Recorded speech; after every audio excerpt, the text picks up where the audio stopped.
So coming to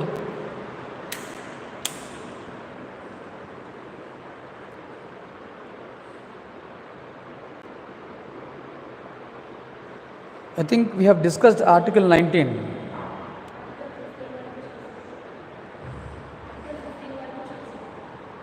So Article 15, it is we have completed till Article 15, that is prohibition of discrimination, right? In the previous class we have discussed till Article 15. So let me rewind. So we are talking about the right to equality. We are talking about the right to equality.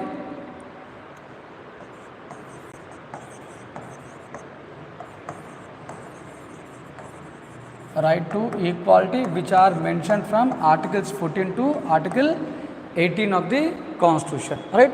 So previously we have discussed Article 14 as well as Article 15. Article 14 talks about equality before law as well as equal protection of laws, whereas Article 15 prohibits discrimination only on the grounds of caste, creed, region, religion, place of birth and so on. But the same Article 15 allowed, right, to make special provisions for women and children, scheduled caste and scheduled tribes, right, special provisions for other backward classes in higher education institutions. At the same time, right, reservations, that is special provisions are made for economically weaker sections of the society, right. So this is what we have discussed in the previous class, right. Going ahead, let me start the class with Article 16 of the Constitution. Let me talk about Article 16 of Constitution. So if we take this Article 16, Article 16 promotes equality of opportunity. It promotes equality of opportunity in public employment. Equality of opportunity in public employment. Alright, that means there shall not be any kind of discrimination. So Article 16 states that there shall not be any kind of discrimination in providing of public employment. Alright, so no discrimination in providing of public employment. Right, so all are equal in providing of this employment. The state, the government is not allowed to provide any kind of discrimination. So this is what originally mentioned in our Constitution, right. So in case of public employment, all are equal and there will not be any kind of discrimination. But however, right, subsequently, right, changes were made to Constitution. Changes were made to Article 16 of the Constitution. Right. So these changes includes right, making special provisions for scheduled caste and scheduled tribes in the matters of public employment. Right. So both Article 15 as well as Article 16 were changed. Both Article 15 and Article 16 were changed to make special provisions, right, for the upliftment of weaker sections of society as mentioned in Article 15. So this upliftment is done by making, right, special provisions in the matters of public employment. That is, in the matters of public employment, right, there is there are special provisions made and we call this as reservations. So these special provisions are meant to provide reservations. So reservations for scheduled caste and scheduled tribes in public employment. Alright. So how these reservations are being given, we all know because we are seeing this. So these reservations are given by lowering the cutoff marks. Right, in the competitive examinations. That is, there is a differential cutoff mark. So Article 16 Class 3 allows for special provisions. Article 16 Class 3 allows for special provisions for scheduled caste and scheduled tribes in the matters of public employment. public employment. All right, and these special provisions, they are in the form of reservations. So Article 16 Clause 3 allows reservations for scheduled caste and scheduled tribes in the matters of public employment. Reservations for scheduled caste and scheduled tribes. So this is given in the form of a differential cutoff mark. Alright, this is given in the form of differential cutoff marks. Right, that is, there is a lowering of cutoff marks. Right, now there is a question came, right, there is a debate arised, that is, when cutoff marks are lowered, don't you think that there will be an impact on efficiency in public services? Right, so there is a debate that by lowering the cutoff marks, right, there will be an impact on efficiency in public services. But remember, our constitution specifically said that the claims of scheduled caste and scheduled tribes in matters of public employment should be taken into consideration. Right? So our constitution clearly specified that the claims of SC and STs in the matters of public employment should be taken into considerations. So that means there is a clear balance between the efficiency of public services as well as claims of SC/STs. Remember, very important, there is one part in our constitution, that is part 16 of Indian Constitution.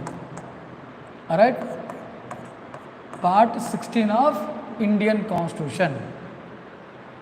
If you take this part 16 of Constitution, this part 16 of Constitution deals with special provisions for scheduled caste, scheduled tribes as well as Anglo-Indians. Right? So part 16, it is about special provisions. So this is important for a prelims exam. The articles which are mentioned in part 16, they are important for prelims exam. So I'll give some of the important articles here. It is Article 330, Article 332, Article 335, Article 338, Article 340.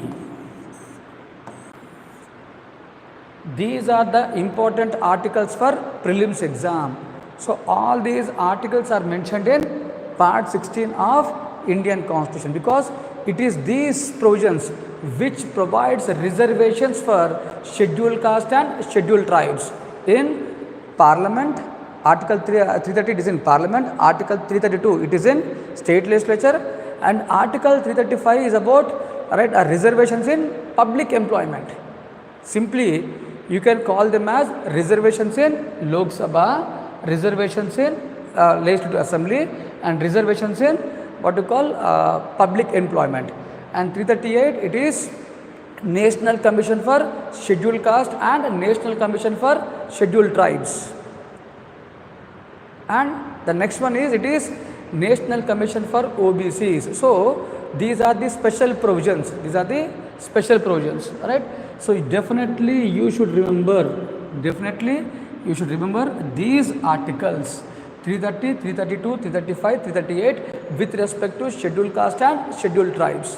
That means in Article 335 there is a clear provision that the claims of scheduled caste and scheduled tribes should be taken into considerations in the matters of public employment. That means there should be some special provisions made. For scheduled caste and scheduled tribes in the matters of public employment. That is the reason why reservations are given for SCs and STs in public employment or in public services by amending Article 16. So though Article 16 talks about equality of opportunity in public employment, but the same article also allows reservations for scheduled caste and scheduled tribes without affecting what you call efficiency in public services. Right? So this is Article 16, right? And the same Article 16 has empowered the Parliament to make laws to specify different qualifications that are required for public employment, right? So now who has the power to determine the qualifications? It is the state has every power. State has every power to determine the qualifications required for what you call public employment. So today we see different types of qualifications. So normally when we talk about qualifications in public employment, we have general qualifications. At the same time we have what you call specific qualifications. Say for example citizenship, right? It is a general qualification. Age, a general qualification. Education qualification, it is a specific qualification. Say for example in a certain recruitment process, right, what you call specific qualifications are required. Say if you take Indian engineering service, let me take the example of Indian engineering service. There is specific qualification of engineering. Geological service, there is a what you call geology or geography or some kind of services. So what you call then you take the Anganwadis, right? There is a what you call qualification of masters in social work or masters in sociology. That means for every recruitment there are certain specific educational qualifications that are required. So when we talk about qualifications, we have both general qualifications as well as specific qualifications, and Parliament is given the power. Parliament is given the power to make what you call laws. Parliament has the power to make laws to determine the specific qualifications or any kind of qualifications, right? I'm sorry. So Parliament has the power to determine the qualifications required for public employment. And nowadays for certain posts we see residence as a qualification. Residence as a qualification. I'll take the case of Telangana. Alright, so we had a rule, the sons of soil concept. Alright, we have a concept called as sons of soil. Right, the locals and non-locals. Simply for your understanding, we have this concept of right the issue of locals and non-locals. That means the post, the public employment is reserved only for local candidates. So there is an issue of locals and non-locals. On what basis these locals and non-locals are determined? Alright, we always see this issue of locals and non-locals, where certain posts are reserved for local candidates. Alright, who are local candidates? The one who reside in that area, right? The one who has a residence. The one who have a residence. Even you see this. Why? If you take any kind of admission test, you are required to determine your schooling, the years of schooling, the last 6 years of schooling, the last 4 years of your college, because it is this that will determine your residence. So residence is taken as a qualification, and people, that is candidates only of that area, are given public employment. In a simple system, right, we call this as zonal system. Right, we call this as zonal system. So normally if you take the state public service question, if you take the state public services, right, in state public services you see this kind of zonal system. You see this local non-local issue. Right, you take group 1 posts or group 2 posts particularly, it is group 2 posts and other non-gazetted public employments. It is group 2 and other non-gazetted public employment, where the posts are given only to the local candidates, and the entire state is divided into different zones, zone 1, zone 2, zone 3. Right, so you see this kind of classification, right? State is being divided into different zones for the purpose of public employment. That means candidates only of that zone are given the public employment, and other candidates of other zones, they are not given employment. Though you belong to same state, though the candidate belong to same states, but preference, employment is given only to the candidates of a particular zone, that is the local candidates. So from where this zonal concept, from where this concept of zonal system has come? So what is the origin of this zonal system, right? So we call this as the concept of sons of soil concept. అంటే ఏ రీజియన్లో వాళ్ళకి ఆ రీజియన్లో మాత్రమే public employment ఉంటుంది. Only son of that soil is given the public employment, right? So this concept was first implemented in the region of Telangana in the erstwhile Andhra Pradesh state. So we have seen, right, Andhra Pradesh state was merged, right? Andhra Pradesh state came to existence by merging of Andhra state and Hyderabad state. In 1956, Andhra state and Hyderabad state were merged, right, forming Andhra Pradesh. Because of this, the local people of Andhra Pradesh, the local people of Hyderabad state, they lost employment, right? They have lost their employment. Because of this reason, right, so the posts in Telangana region are reserved only for the people of Telangana. It is not given for non-Telangana people, right? So originally, right, the posts in Telangana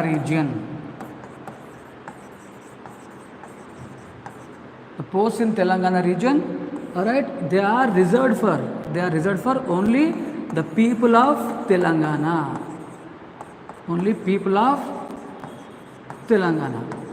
That means a residence in Telangana is a qualification. Residence in Telangana is qualification to get employment in Telangana region. Alright? That is the reason why the people who have migrated from Andhra, Rayalaseema, Madras, because even people came from Madras state to Hyderabad state. So what they have done is they proved that they were living in this Telangana region. They have acquired property, they have acquired residence here, and this residence is used to get employment in Telangana region. Alright? So here what is done? Residence is given importance. Residence is taken as a qualification to provide employment. That means, so a residence is a qualification, a law that is prescribed.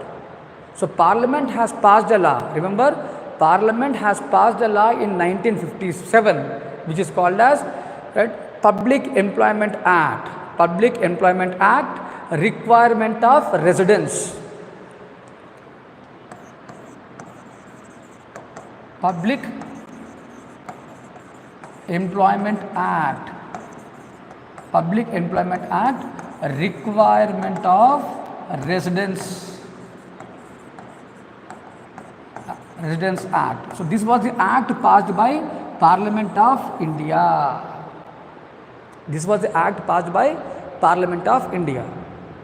Alright? అంటే ఏంటిది ఇక్కడ? Residence అన్నది important criteria.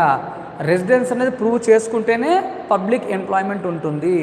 Residence prove చేసుకోకపోతే employment ఉండదు, right? అంటే ఏ రీజియన్లో వాళ్ళకి ఆ రీజియన్లో public employment.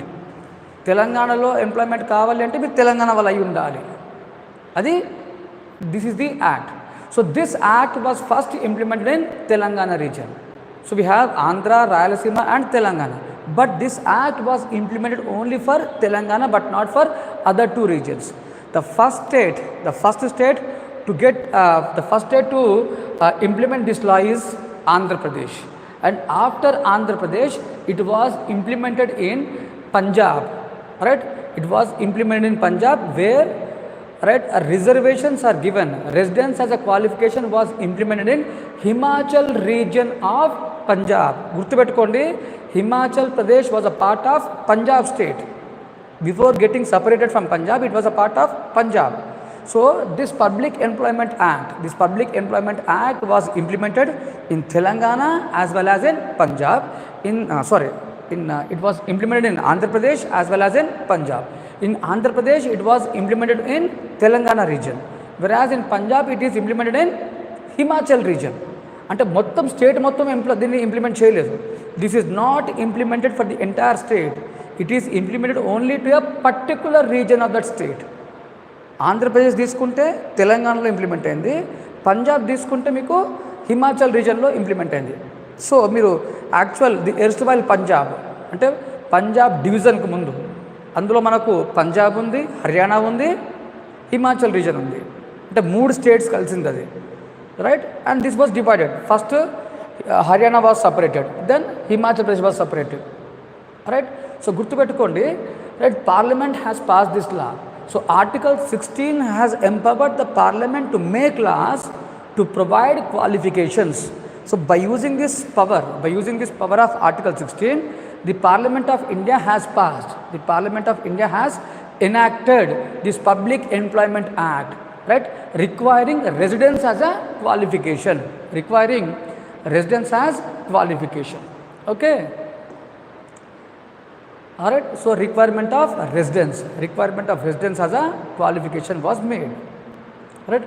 That means what? Parliament has every power to make laws to determine any kind of qualifications. ఇది ఒకటి బాగా గుర్తుపెట్టుకోండి. Alright, now if a law is implemented in one region of a state, don't you think it has a discriminatory implementation? When a law is implemented, right, in one region of the state, don't you think it has a discriminatory implementation? ఇప్పుడు మన చిన్న example, let me take one simple example. You have Andhra, Telangana and Rayalaseema, but this law is implemented only in what you call Telangana. Then what about Andhra and Rayalaseema? So don't you think that there is a discrimination shown towards in favour of Telangana and against to Andhra and Rayalaseema? Alright, so this, but what does Article 14 says? All that is, there should be equal protection of laws and there should be equality before law. Alright, so this issue went to Supreme Court, right. Implementation of this Public Employment Act only to particular region of Telangana, it was challenged in Supreme Court, and in 1971, right, the Supreme Court gave a judgment on this issue. It was P.V. Narasimha Rao who was Chief Minister of Andhra Pradesh, right. So when you read AP history, you will come to know all these things, right. So this issue went to Supreme Court, and Supreme Court said that when a law is made, it should be implemented, right, without any discrimination. That means if you are reserving the post of Telangana for people of Telangana, same thing you should do for the people of Andhra as well as people of Rayalaseema. That means the post in Andhra should be reserved for Andhra people, and the post in Rayalaseema should be reserved for what you call people of Rayalaseema, right. అంటే మీరు తెలంగాణ కోసం ఒక లా implement చేస్తే అదే లాని మిగతా వాటికి కూడా implement చేయాలని చెప్పింది, ఎలాంటి డిస్క్రిమినేషన్ లేకుండా. అంటే అర్థం ఏంటిది? రాయలసీమలో ఉన్న పోస్టులు రాయలసీమ వాళ్ళకి, ఆంధ్రాలో ఉన్న పోస్టులు ఆంధ్ర వాళ్ళకి. అంటే అర్థం ఏంటిది? This state should be divide into 3 different zones, Zone 1, Zone 2, Zone 3.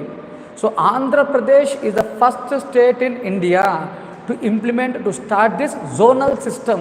బాగా గుర్తుపెట్టుకోండి, ఇండియాలో first time it was Andhra Pradesh which has started this zonal system. Right?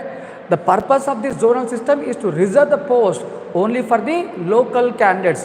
Even today, you see the same kind of system being implemented in public employment. మీరు group 1 notification తీసుకోండి, group 2 notification తీసుకోండి, ఏ public employment notification తీసుకోండి, you take any notification issued by public service commission, you see this kind of what you call zonal system. You see the posts being divided into different zones. So this zonal system was first started by Andhra Pradesh because of implementation of this Public Employment Act. It is because of this implementation of Public Employment Act, right, this zonal system got what you call started. And today every state in India, almost all the states are implementing this zonal system, right. The only thing is to protect the rights of the local candidates, to protect the claims of local candidates, right. So that is what the issue of qualifications. So parliament has the power to make laws, right, to determine any kind of qualifications, right. So initially reservations are given for scheduled caste and scheduled tribes, right. Later, right, the reservations in public employment was given to OBCs, right. In Mandal Commission case,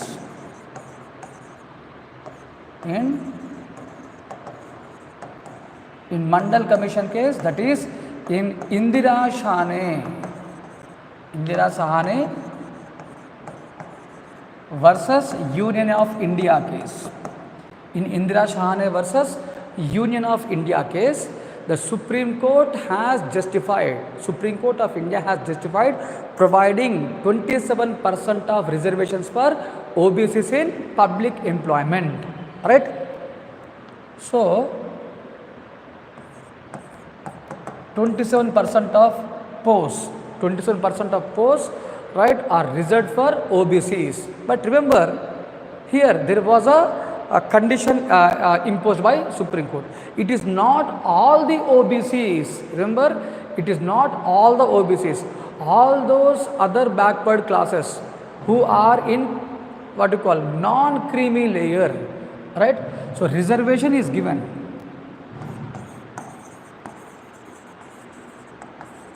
Reservation is given to, alright, OBCs in non-creamy layer, alright. So for the first time, the issue of creamy layer and non-creamy layer came after this Indira Shahane judgment, right. So this division is purely based upon income test. It is purely based upon income test. That means, right, the highlight of this Indira Shahane case is that it was in this case, Supreme Court has brought a new criteria. Supreme Court has brought a new criteria for providing of reservations, and the criteria is income criteria. Before that there was no income criteria to provide reservations. So reservations are based upon caste, right? Reservations are based upon socio-economic backwardness, socio-economic weakness of the people, right? So caste was used as the criteria. So caste was used as a criteria for providing reservations. But now income being used to provide reservations. Income test was used. A new criteria was brought by Supreme Court, right? A new criteria was brought by Supreme Court in providing of reservations. And this new criteria is income test, right? The new criteria is income test in providing of reservations, right? And all those people who are above the given income test, now it is 8 lakhs. That is the annual income, right? To be qualified for reservations is the annual income should be less than 8 lakhs, right? It should be less than 8 lakhs, right? So, and it is up to the government to change the income, right? The criteria. So income test is used as the criteria to determine the reservations. So all those people who are above the income test, right, they are called as creamy layer. So creamy layer means the one who are above the given income criteria, and non-creamy layer means it is the one who are below the income layer, that is below the income criteria. So remember, even when you are, I think you might have applied for UPSC, but right, you are always required to update your OBC certificate.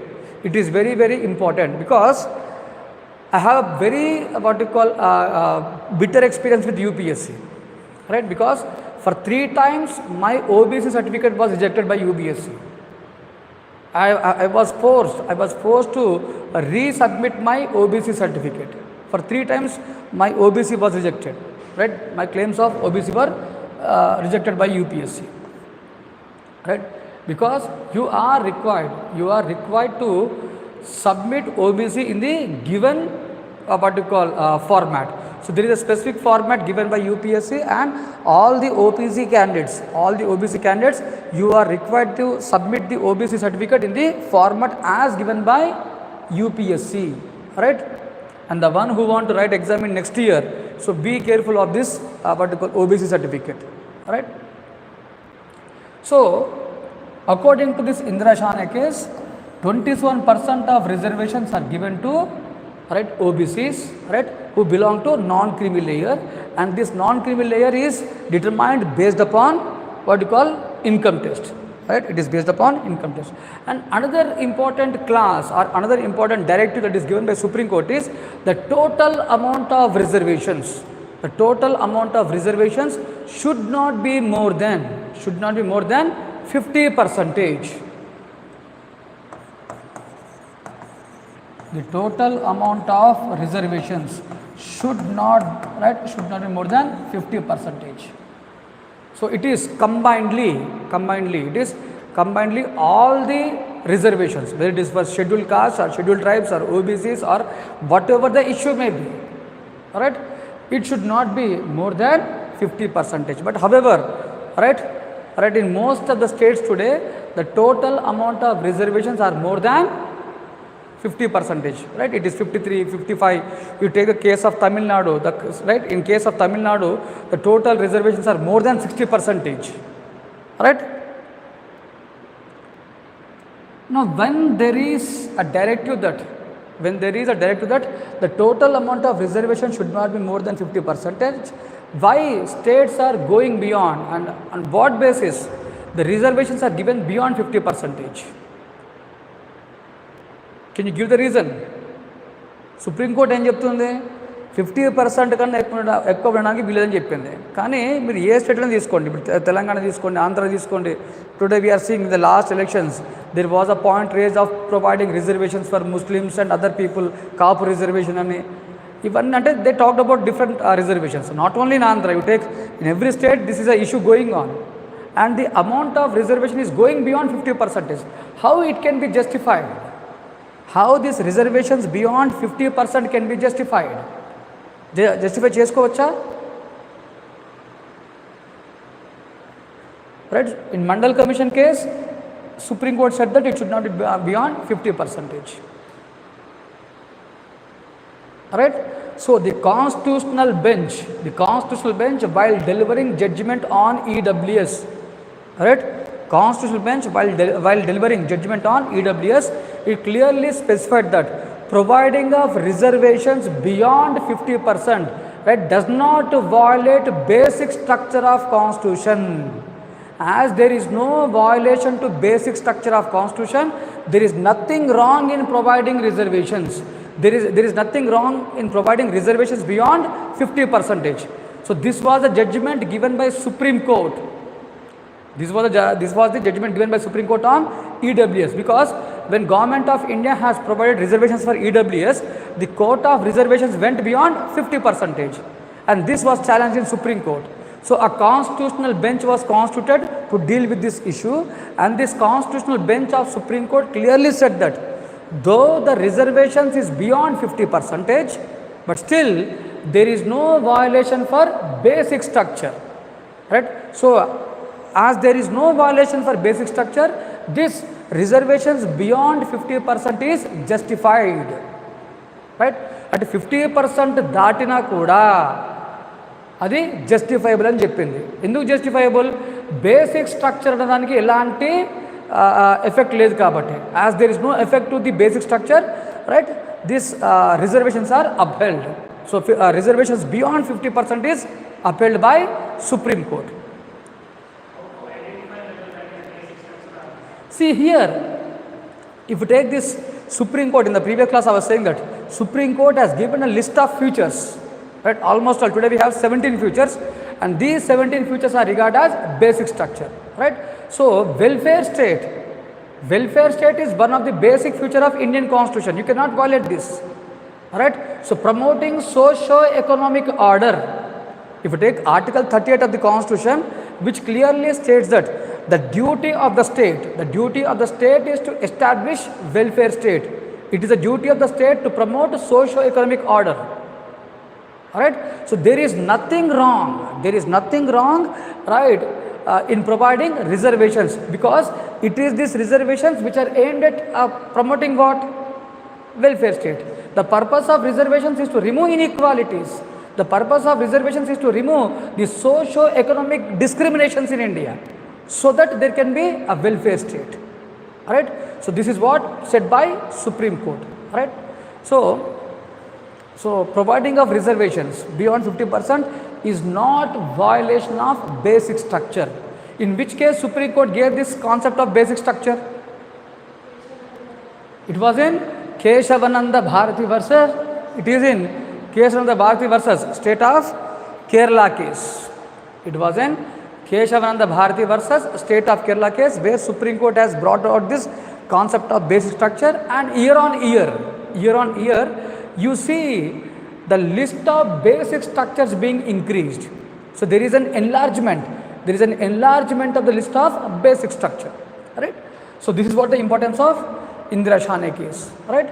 So this Indira Shane case has provided 27% of reservations for OBCs in public employment. That means a new clause was added to Article 16, that is clause 4. So clause 3 deals with scheduled caste and scheduled tribes.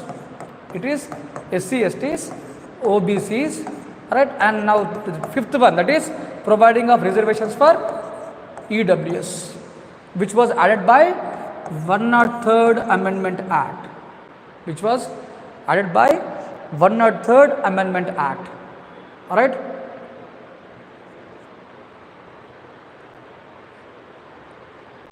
So 102nd deals with OBCs. All right. Constitution of National Commission for Other Backward Classes, NCOBC or NCBCs. Right.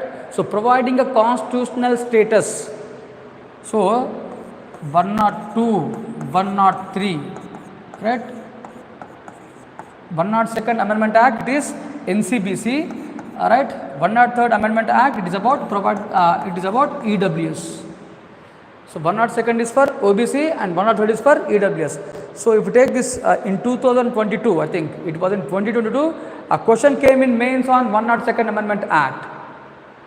In 2022 or 22, it is in 2022. Before last year, a question came, a 10 marker question came on this 102nd Amendment Act.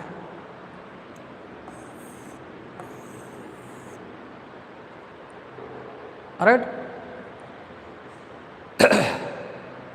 So this is what you call Article 16. So Article 16 provides equality of opportunity in public employment. But the same article also allows for special provisions for SC, STs, OBCs as well as EWS. Right? So this is Article 16. Another important thing is claims of reservations in the matters of promotions. Whether it is a matter of right for the individual to claim reservations in promotions. Whether reservations are allowed only in initial employment or the same thing should be used even in promotions. So this was the other issue which has come out. Right? The debate has come on using of reservations in promotions. Reservations in promotions. అంటే ప్రమోషన్స్లో కూడా reservations అనేది ఒక రైట్గా భావించాలా, whether this reservation should be taken as a right both in employment as well as in promotions.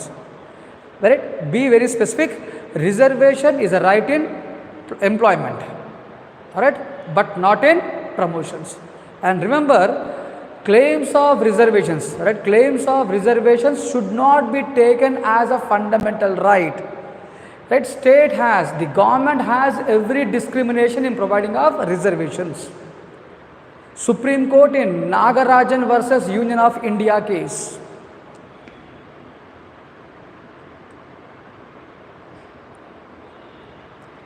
Supreme Court in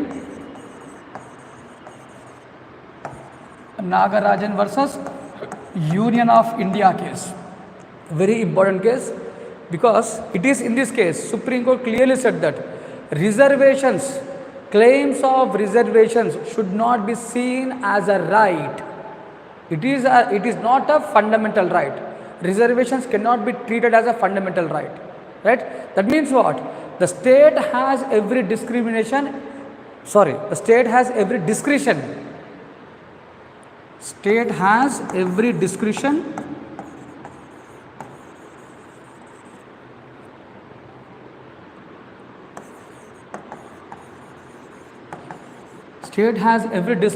in providing of reservations. అంటే reservations ఇవ్వాలా ఇవ్వకూడదు అనేది గవర్నమెంట్ ఇష్టం, స్టేట్ ఇష్టం. It is not the right of individual. If it is given by state, you can claim, you can enjoy the right. That means it is not a constitutional right, it is not a fundamental right. It is a right that is given by law of state. It is a right that is given by the state, by the government, not by constitution. Reservations అన్నది constitution ఇచ్చింది కాదు, అది ఎవరు ఇచ్చింది? Government ఇచ్చింది. Government ఒక లా ద్వారా ఇచ్చిన రైట్ అది, right? So without, just imagine, ఈ government has not pass the law providing reservations. Can you claim reservations? Think that the government has not passed any reservation law. Then what about individual? Whether individual can claim this right of reservation? No. అంతే కదా. Government లా pass చేయకపోతే మీకు right ఎక్కడ ఉంటుంది? ఉండదు కదా. Government లా pass చేసింది కాబట్టి మీకు రైట్ వచ్చింది. గవర్నమెంట్ లా పాస్ చేయలేదు అనుకోండి, ఆ రైట్ ఉంటుందా? ఉండదు. అర్థమైందా? ఇదే ఇంపార్టెంట్ పాయింట్. రిజర్వేషన్స్ అన్నది ఫండమెంటల్ రైట్ అంటే కానే కాదు. Right? Reservation is not a fundamental right. It is not a constitutional right conferred on you. It is a right given by the state. That means what? State has every discretion. అది state ఇష్టం. Reservations ఇవ్వాలా ఇవ్వకూడదా, ఎంతవరకు ఇవ్వాలి, ఎవరికి ఇవ్వాలి, అది state ఇష్టం. So state has every discretion. State has every discretion in providing of reservations. So based upon the available data, right, based upon the available data of representation of every community in the public employment, right, that is state will examine whether every community has a representation in the public service or not. అంటే ప్రతి community public సర్వీసెస్లో ఉన్నారా లేదా, వాళ్ళ population తగ్గట్టు, అంటే it is based upon the proportion to their population, right? So participation of each and every community, presence of each and every community, right, in proportion to that population in public services. If there is underrepresentation, there will be reservations. If there is overrepresentation, will there be any reservations? When reservations will be given?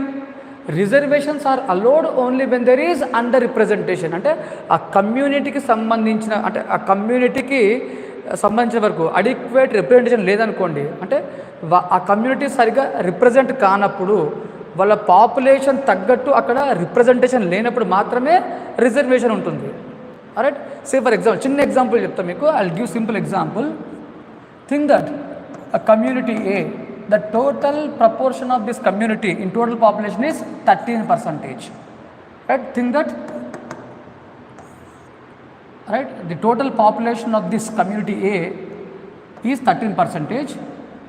Then in public services, the representation, the presence of this A is only 3%. Right? The presence of community A in public service only 3%. That means their presence in total population is 13%, and in public service it is only 3%. That means, do you think that there is adequate or proportional representation of this community A in public employment? Public ఎంప్లాయ్మెంట్లో వాళ్ళ population తగ్గట్టు వాళ్ళు represent అయ్యారా లేదా? వాళ్ళ population తగ్గట్టు వాళ్ళకు representation ఉందా లేదా? ఉందా లేదా? లేదు. టోటల్ పాపులేషన్లో వాళ్ళు 13% అయితే పబ్లిక్ సర్వీస్లో మాత్రం వాళ్ళు ఓన్లీ 3% ఉన్నారు. అంటే వాళ్ళ పాపులేషన్ తగ్గట్టు రిప్రజెంటేషన్ లేదు. మరి వీళ్ళకు రిజర్వేషన్స్ ఇవ్వాలా ఇవ్వకూడదా? As they are underrepresented, what is required? They need to be given reservations. Right? Say a community B whose total strength, whose presence is 5% in the total population, but in public services think that they have a representation of 7%. Total population లో వాళ్ళ share అంటే, right, వాళ్ళ proportion only 5%, కానీ public సర్వీసెస్లో 7%. మరి వీళ్ళకి reservations ఇవ్వాలా ఇవ్వకూడదా? ఇవ్వాల్సిన అవసరం లేదు, because they are over represented అక్కడ. Right? You can imagine different communities in Andhra Pradesh, in Telangana and Andhra. Though their population is less, but their presence in public service is higher.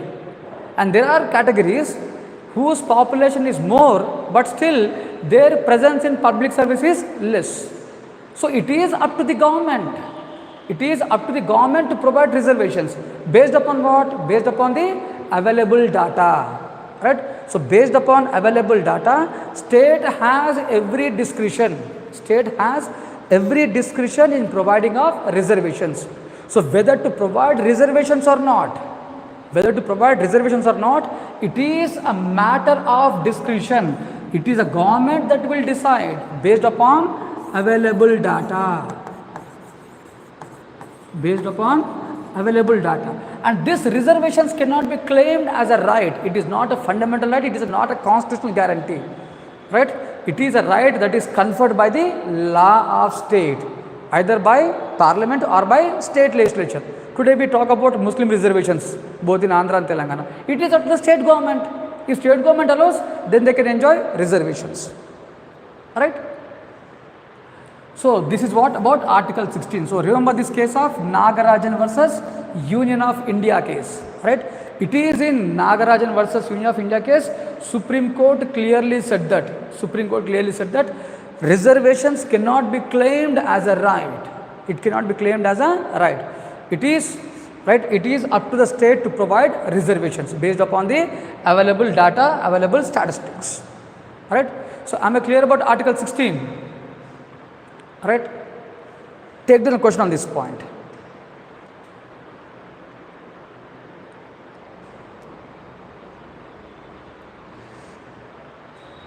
Take the question on this point.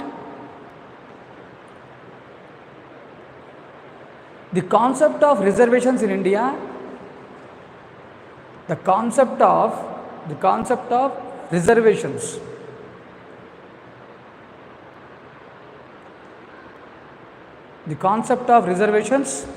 in India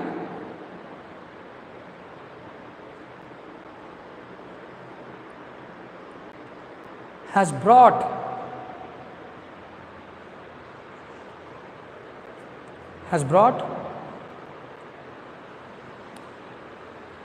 up a controversy.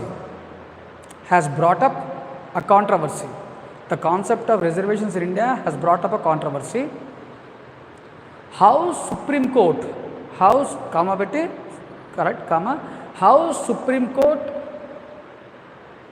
has put an end.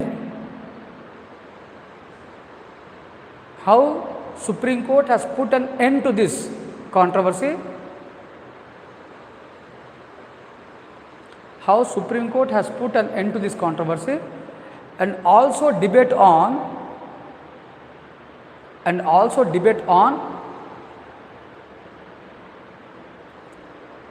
suitable criteria, and also debate on the suitable criteria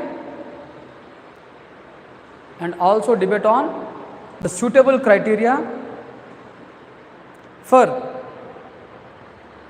determining reservations in public employment, and also determine suitable criteria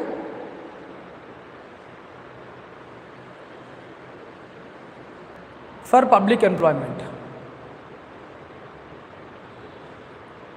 Suitable criteria for public employment.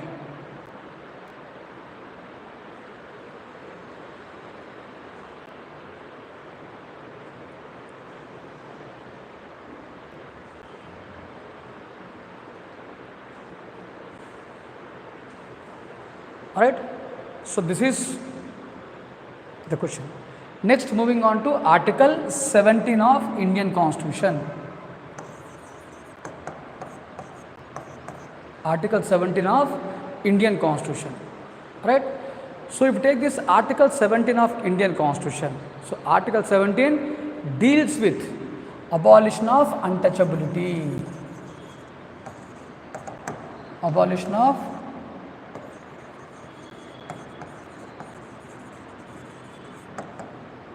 untouchability. That means our constitution abolishes untouchability in all the forms, right? So untouchability is totally prohibited in India by our constitution, because if you take the concept of untouchability, so it is the historical mistake, right? So this untouchability, it is the consequence of our what you call social divisions made. Right, if you take Indian society, right from ages, right from latter Vedic period, Remember, the concept of social hierarchy, the social division got started from later Vedic period. Though we have Varna system in Vedic period, but the Varna system was very flexible. Remember, during Vedic times, during Rigvedic times, the Varna system was very flexible. So there is no rigid classification of individuals.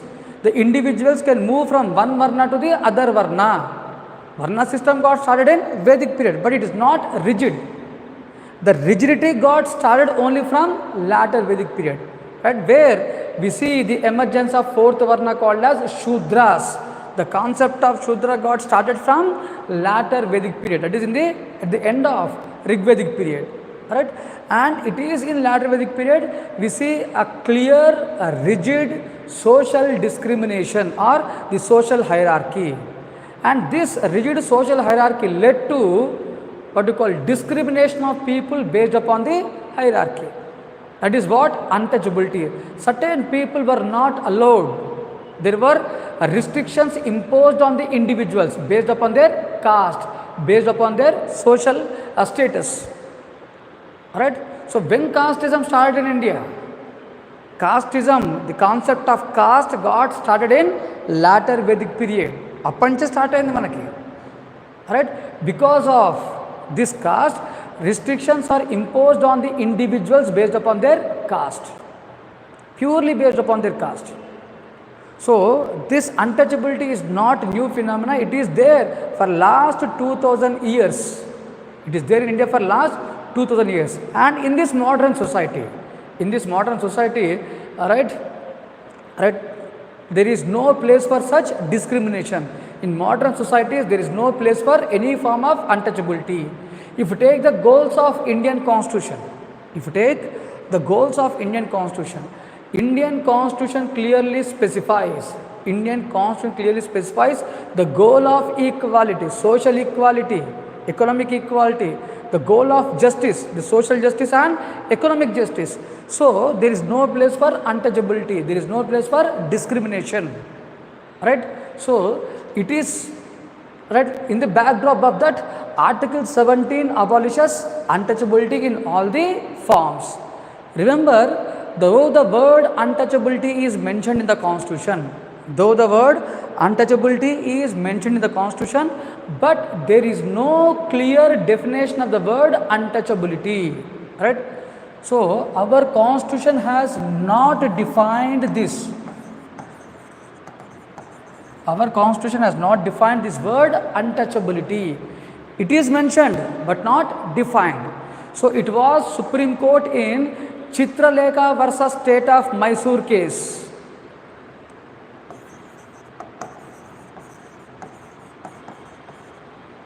Chitralekha versus State of Mysore case.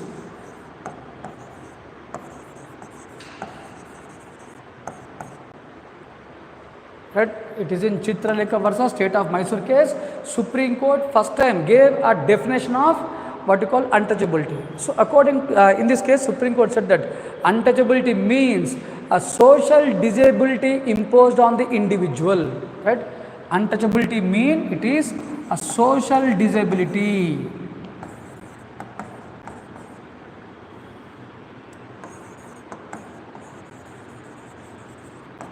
It means a social disability imposed on individuals. Social disability imposed on individuals. Imposed on individuals based upon place of birth. Based upon place of birth of individual. Place of birth of individual. Place of birth of individual in social hierarchy.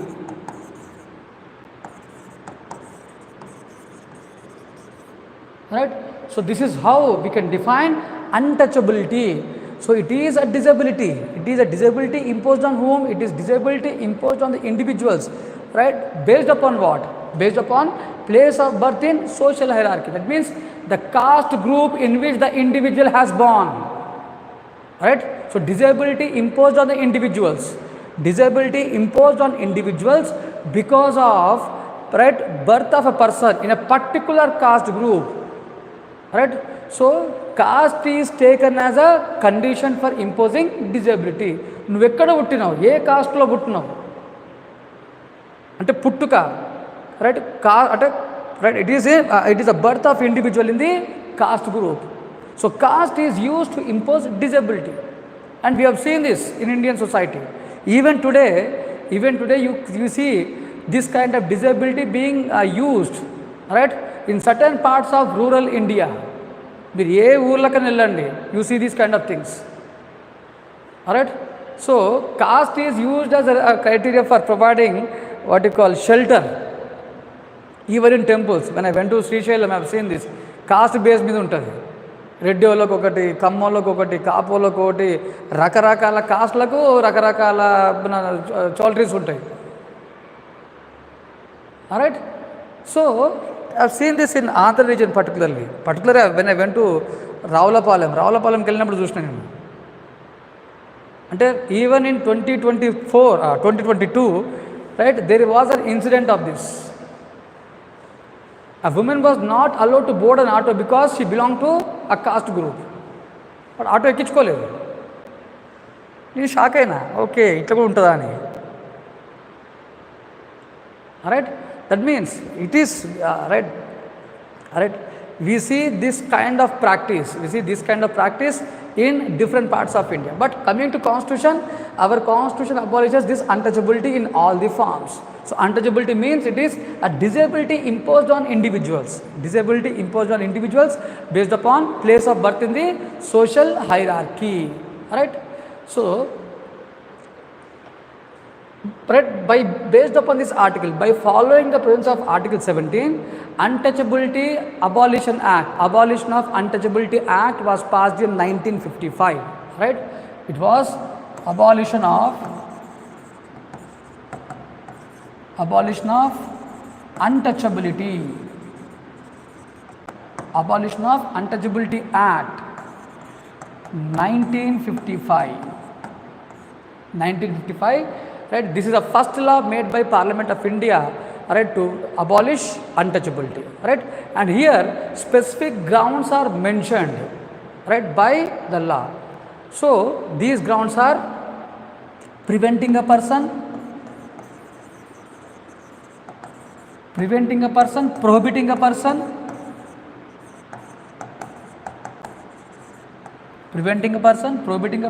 restricting a person from using public or private places, right, including place of worship. So no individual should be prevented, no individual should be prohibited or restricted from using any kind of public place, may it be parks, right, public wells, right. So మనకు ఎక్కడ ఇదే ఉంటుంది, మనకు ఊరి నీళ్లు వాడుకోవడం, చెరువు నీళ్లు వాడుకోవడం. Right, there was incident took place in Prakasam district, దాన్ని ఏమంటాం, చాలా very popular incident that took place in 1980s, which led to caste violence. అవి చాలా నాకు గుర్తు రావట్లేదు. 89లో జరిగింది అది, 89లో.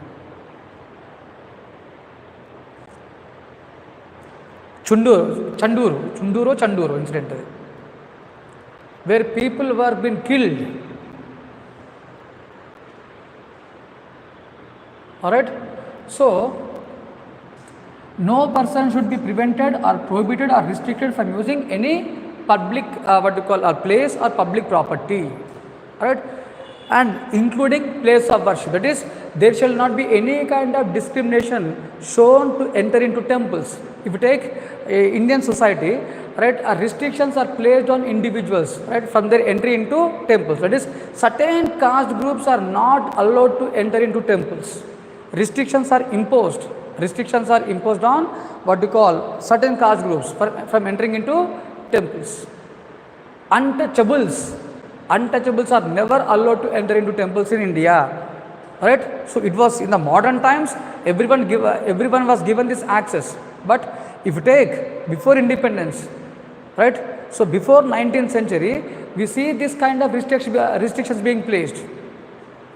Alright, who wrote the book called as Gabbilam? తెలుగులో ఒక బుక్ రాశాను, ఒక బుక్ ఉంది, గబ్బిలం అనే బుక్ ఉంది.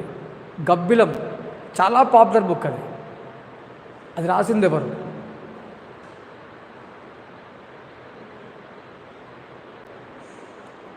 గబ్బిలం. దానికి మంచి స్టోరీ ఉన్నది. స్టోరీ ఏంటిదంటే, I think it is Gurram Joshua. It is Joshua who wrote this what you call Gabbilam. Right, Gabbilam అంటే ఏంటిది? ఇంగ్లీష్లో bat. So the caste group to which this author belongs, his caste group was never allowed to enter into temples, and he was a strong devotee of Lord Shiva. తను lord శివకి devotee. టెంపుల్కి వెళ్దాం అనుకుంటాడు, కానీ వాళ్ళ గ్రూప్ని enter they are not allowed. He was watching a bat. గబ్బిలం రావడము, రోజు దేవుని దగ్గర రావడము, రైట్, ఆ గుళ్ళో ఉండడము. అంటే గబ్బిలానికి ఉన్న స్వేచ్ఛ మనిషికి లేదా అని రాశాడు బుక్లో. That is the history of the book Gabbilam. It is a book that shows a kind of discrimination that is placed on people, right? The kind of discrimination that is placed on individuals from entering into temples. It is an act of untouchability. Public schools, public wells, public parks, cinema halls, educational institutions. No person shall be discriminated. There shall not be any kind of disability. There should not be any kind of social disability imposed on these grounds. So which will amount to untouchability, right? So using of any of these things will be seen as a criminal offense according to Untouchability, what you call Abolition Act. Right? So Abolition of Untouchability Act or Untouchability Offences Act. Right? So practicing any of these, even practicing untouchability, another it is practicing untouchability is what you call a criminal offense. So these are the grounds which are mentioned in what you call this 1955 Act. Right? So if an individual what you call does any of these acts, it will be regarded as a criminal offense. Right?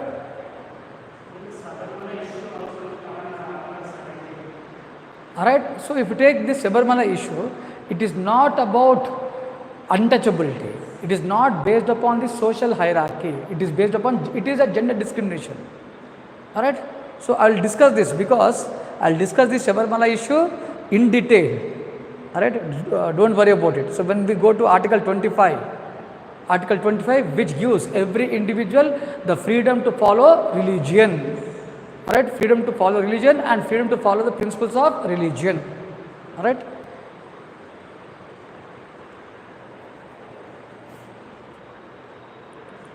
Alright.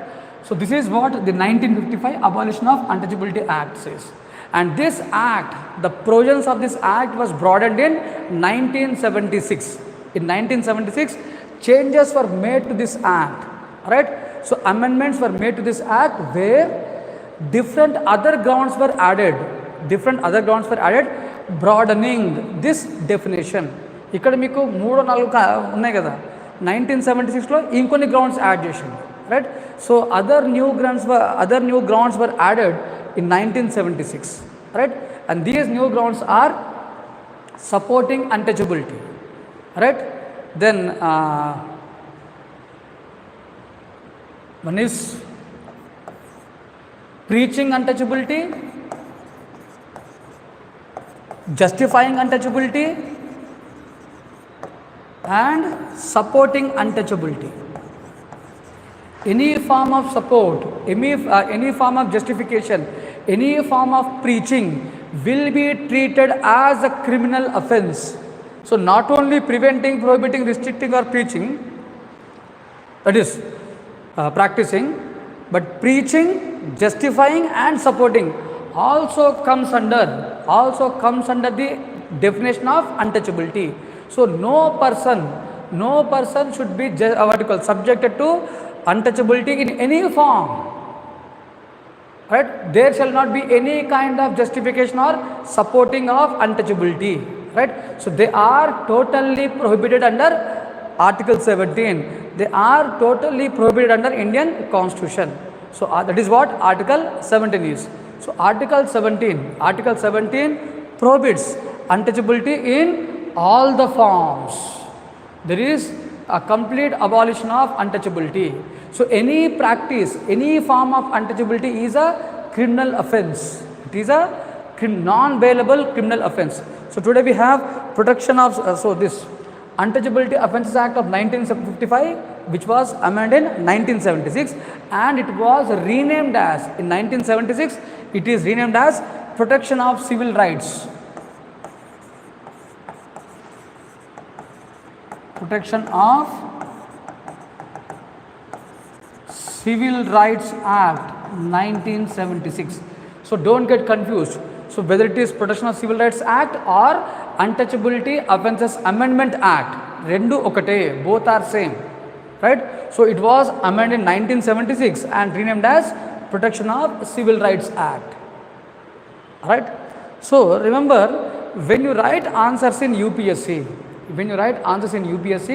you need to quote all these constitutional provisions along with you should quote all these constitutional provisions along with, right, relevant laws made by Parliament. It is only then, so using of Supreme Court judgments, using of constitutional provisions, using of laws made by Parliament and amendments brought, so only these will justify your answer. So without using this, you cannot justify your answer, you cannot standardize your answer. Marks will be given only to that answers. Where which are standardized, which are justified. అంటే మనం రాసే ప్రతి point మనము prove చేసుకోవాలి అంటే you should use Supreme Court judgments and all this stuff, right? It is very important. So use it without using this, that is answers without this will not get marks. You cannot expect not more than 40% of the marks. మీకు ఇవన్నీ తెలిసి రాయకపోతే, right, you won't get 4 out of 10. ఇవి రాస్తే you will get 7 out of 10. గుర్తుపెట్టుకోండి, ఇవి రాయడం వల్ల మీకు ఆల్మోస్ట్ ప్రతి ఆన్సర్లో 2-3 మార్క్స్ ఎడ్జ్ ఉంటుంది, right? So this is about Article 17. Am I clear about Article 17? What is Article 17? It is about abolition of untouchability. Alright, let us now move towards Article 18 of Indian Constitution. If you take this Article 18 of Indian Constitution, Article 18 deals with abolition of titles.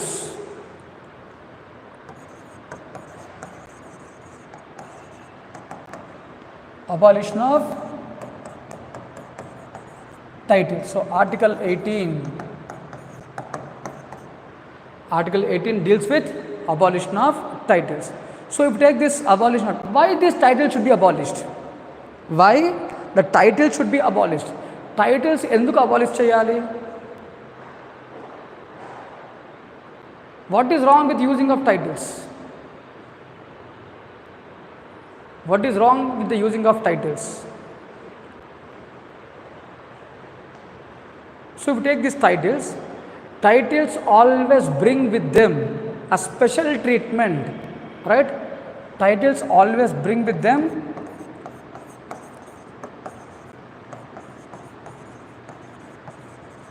a special treatment, a special privilege,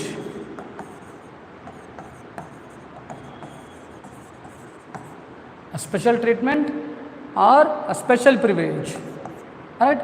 So wherever there is a special treatment and special privilege, don't you think it as violation of equality, right? Yes or no? So special treatment and special privileges, they are violation of equality. They violates equality.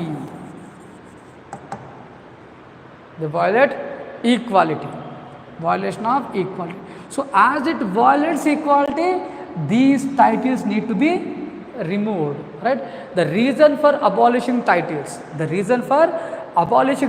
is these titles violate the principle of equality, right? So that is the reason why the Constitution of India through Article 18 abolished all the titles, right? That means all the pre-constitutional titles which are given, the individuals who are holding, the individuals who are enjoying the titles given by British India government. Remember, right, British India government has conferred titles on zamindars, the local kings, right, the local princely rulers, the family members. We see the words like what do you call Raja Bahadur, a common word we see in Telugu, right? Raja Bahadur, Maharaja. So all these are seen as titles, and the title holders, they always claimed special treatment. The title holders, they have used this Raja Bahadur as a privilege, so which is a violative of what you call equality. So this word of Raja Bahadur, this title is nothing but it is a symbol of superiority. It is a symbol of status. Ante kada. They always use this as a status. They always use this as a what you call symbol of what you call superiority. Andukane what Constitution has done, our Constitution has abolished all the titles given before commencement of Constitution. One thing, that is, all the pre-constitutional titles are abolished, and this is abolished by using the doctrine of. In the previous class, I was mentioning two doctrines. Doctrine of severability. One is doctrine of severability, and the other one is doctrine of eclipse. Remember, all those laws, all the pre-constitutional laws which are not consistent with the Constitution, anything, any law, whether it is title, even titles are not consistent with the Constitution. So all the pre-constitutional laws, all the pre-constitutional titles, as they are violative of Indian Constitution. So by using this doctrine of eclipse and doctrine of severability, they are being abolished. Alright? And this is about pre-constitutional titles. And coming to titles after commencement of Constitution. Remember, Article 18 clearly prohibits the government of India to confer title on any individual. That means the government of India, right? The government of India is not allowed. The government of India is not allowed to confer titles on any individual, including citizens of India. That means no title is allowed under Indian Constitution on any individual, whether he is a citizen of India or a non-citizen of India. అంటే government of India ఎవరికి కూడా ఎలాంటి titles ఇవ్వడానికి వీల్లేదు. అర్థమైందా? Government of India will not give or will not confer any title to anyone. Okay, this is one thing. Second thing, coming to citizens of India. The citizens of India are barred. The citizens of India are barred. Barred means what? They are not allowed to take any title from government of India or from any other government without the permission of government of India. Right? So coming to citizens of India. Citizens of India are barred. That is, they are not allowed. The citizens of India are not allowed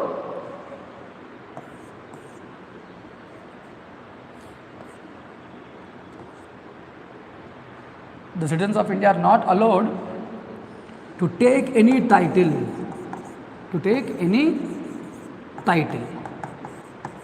Any title from either government of India or from any other foreign government without the permission of government of India. That means if a foreign government want to give a title to an Indian citizen, think that if some other country want to give a title to Indian citizen, but remember, the Indian citizen can take the title only with the prior permission of government of India. So without the permission of government of India, the Indian citizen cannot take any title from any government. This is one thing. And imagine that an Indian citizen was given a title by some foreign government.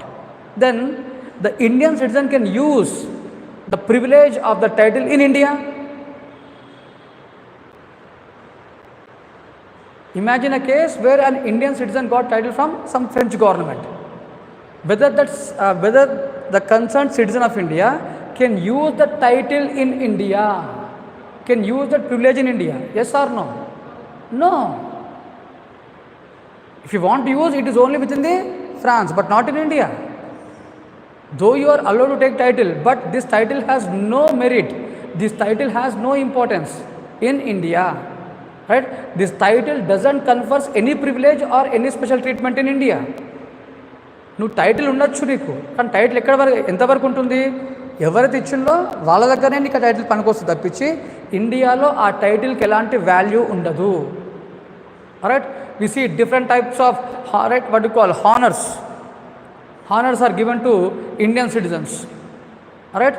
So it can be seen as a title, it can be seen as a recognition. But if at all a foreign government gives title to an Indian citizen, such title will not entitle, such title will not provide any kind of privilege in India.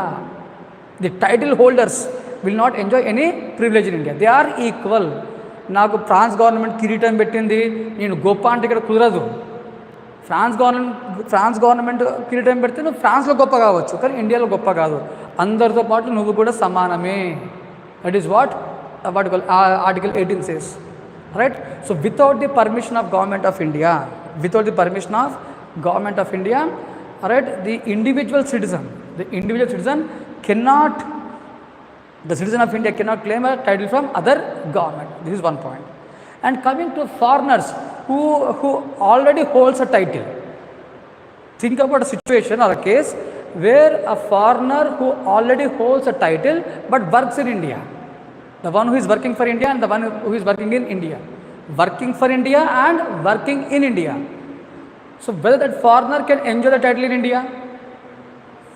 Yes or no? Do they claim any privilege? Right? No. Though they hold a title, but that title again will not provide any privilege in India. చిన్న నాటుగా చెప్పాలంటే మనకే దిక్కు లేదు, అనుకుంటుందా? Right, ఇండియన్స్కే దిక్కు లేదు ఇక్కడ titles use చేసుకోవడానికి. Right, why we will allow the foreigner to enjoy the title in India? We will not allow them to enjoy. So that means a foreigner who already holds a title, right, though they hold a title, but still this title will not confer any kind of privilege, right, in India. That means the titles have no importance in India. Article 18, all right, abolishes these titles. But remember, Article 18 abolishes only titles but not recognition of merit. The other side of Article 18 is recognition of merit.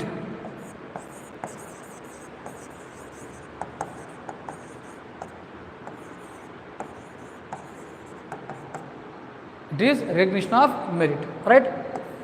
Article 18,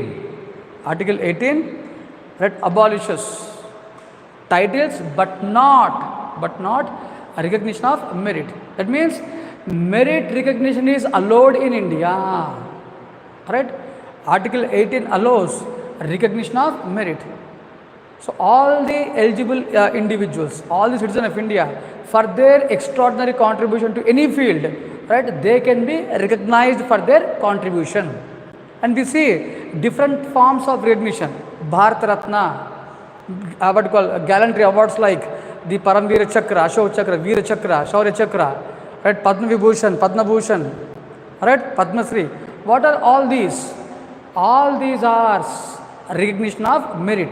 They should be seen, all these awards should be seen as a recognition of merits. Remember, they are not titles, they are just merit recognition given by government of India. That means what? So these merit recognitions will not provide any privilege, right? So these awards will not provide any kind of privilege. No special treatment is given to the individual. It is just the recognition of merits, right? So ఎవరైనా సరే for their extraordinary contributions they should be recognized, అంతే కదా?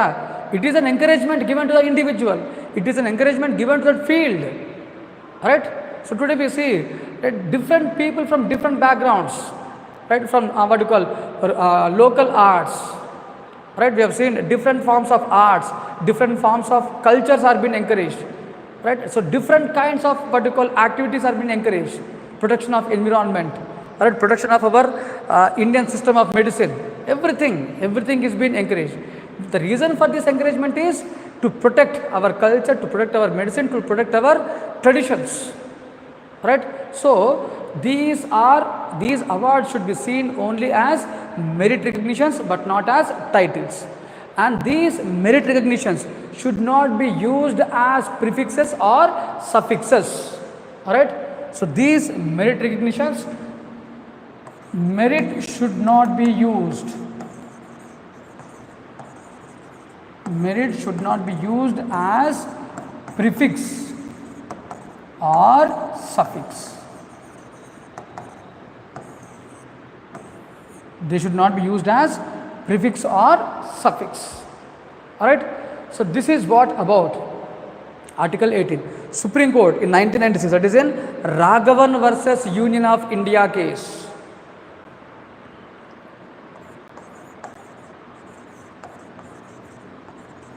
Raghavan versus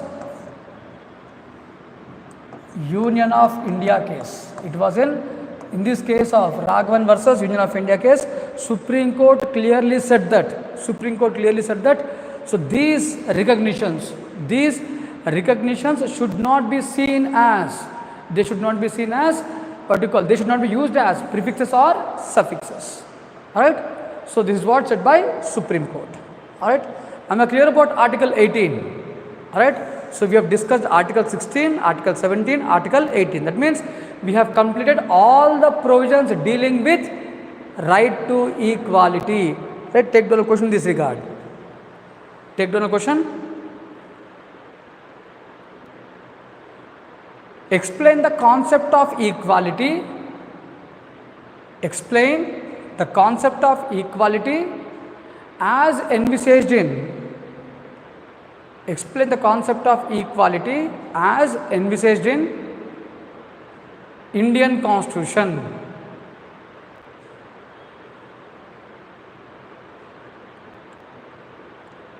As envisaged in Indian Constitution.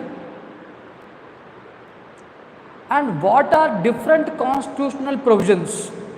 And what are different constitutional provisions? And what are different constitutional provisions?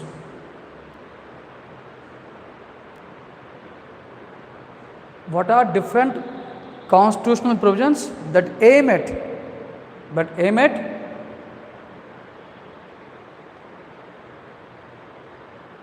what are different constitutional provisions that aim at achieving this goal of equality?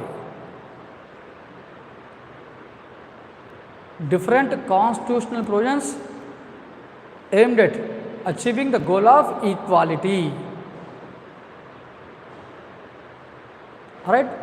So this is about right to equality. So we will take a break of 10 minutes, then I will start the right to freedoms.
So next, moving on to right to freedoms.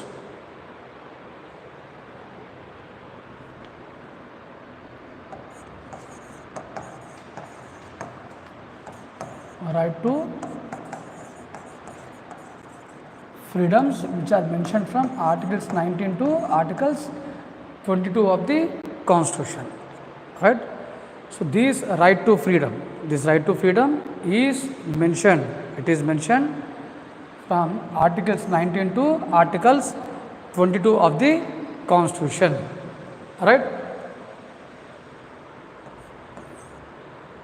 Let me first talk about Article 19. So Article 19 provides specific freedoms to the citizens of this nation. Article 19 provides specific freedoms. There are 6 specific freedoms. There are 6 specific freedoms mentioned in Article 19. Alright, these includes freedom of speech and expression. This includes freedom of speech and expression, freedom to assemble peacefully,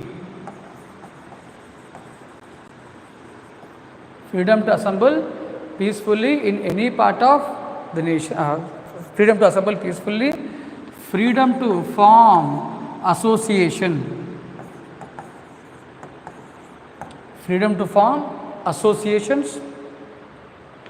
freedom to move freely, in any part of India, freedom to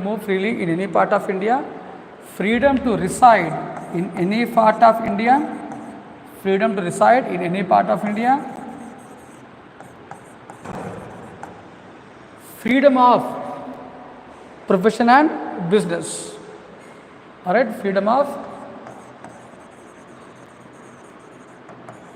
profession and business.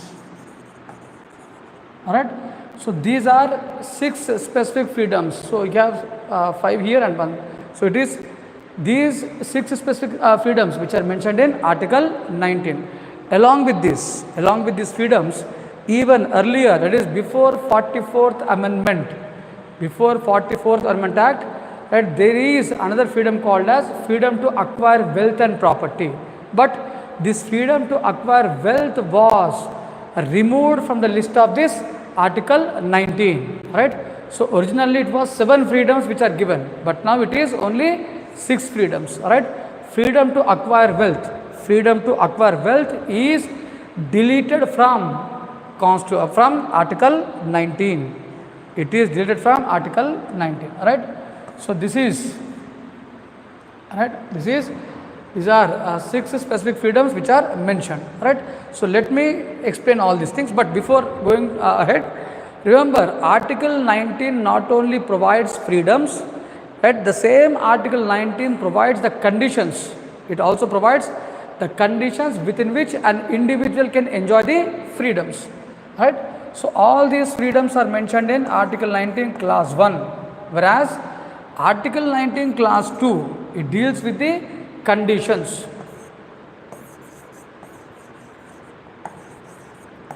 It deals with the conditions, right, within which the individual can enjoy the freedoms. So every individual, every citizen of this nation, they can enjoy the freedoms provided these conditions are not violated, right? So as long as these conditions are not violated, the individual can enjoy the freedoms. But if the conditions mentioned in Article 19 are violated, then what? If conditions are violated, what need to be done? In case of violation of conditions, it is a ground for imposing restrictions on the freedoms of individuals, right? So any violation of these conditions, mentioned in Article 19 Clause 2, right, will be a ground to impose restrictions on these freedoms. That means these freedoms are not absolute. The freedoms mentioned in Article 19, the freedoms mentioned in Article 19, they are not absolute freedoms. They are not absolute. That means what? They can be restricted. These freedoms can be restricted. So the government has every power.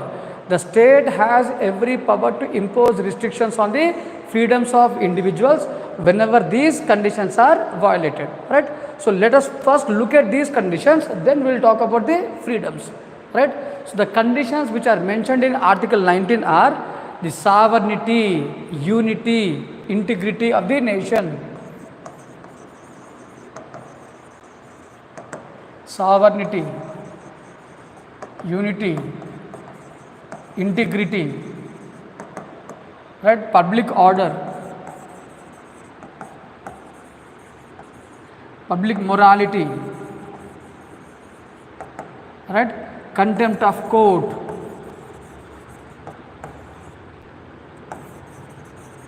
right? So whenever these conditions are violated, right? So these are the conditions which are mentioned in Article 19 class 2, right? So whenever these conditions are violated, then it is a ground for imposing restrictions on the freedoms of individuals. That is, whatever freedoms which are mentioned in Article 19, they can be restricted, right, when these grounds are violated, when these conditions are violated. That means every freedom that we read should be read along with these conditions. అంటే మనం ఒక specific freedom గురించి మాట్లాడినప్పుడు ఖచ్చితంగా ఈ conditions కూడా గుర్తుపెట్టుకోవాలి, right? ఈ కండిషన్స్ లోబడే, right, we can enjoy the freedoms, right? If there is any violation of these conditions, then it is ground for restricting the freedoms, right? The freedoms of individual can be restricted if these are violated, right? Say first example, freedom of speech and expression, right? So every individual has the freedom of speech and expression in every form, right? In every form, right, there is the freedom. So we take liberty in preamble. What does our liberty gives? Liberty of expression, liberty of speech. So the expression can be in any form, in an oral form, in a written form, in a pictorial form, alright? So there are different facets of speech and expression. Our national anthem, our national flag, even they represents our expression, our pride, right? So if we take this press freedoms, freedom of press, whether freedom of press comes under freedom of speech and expression, yes or no? Remember, in Article 19 we don't have a specific freedom of press. In Article 19 specifically the freedom of press is not mentioned, but it is a part of what you call article, that is, it is a part of speech and expression. Freedom of press is a part of speech and expression. On many occasions Supreme Court has upheld this, right?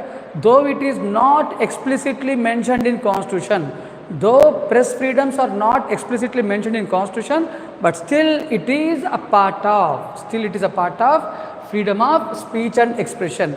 In Romesh Thapar versus State of Madras case,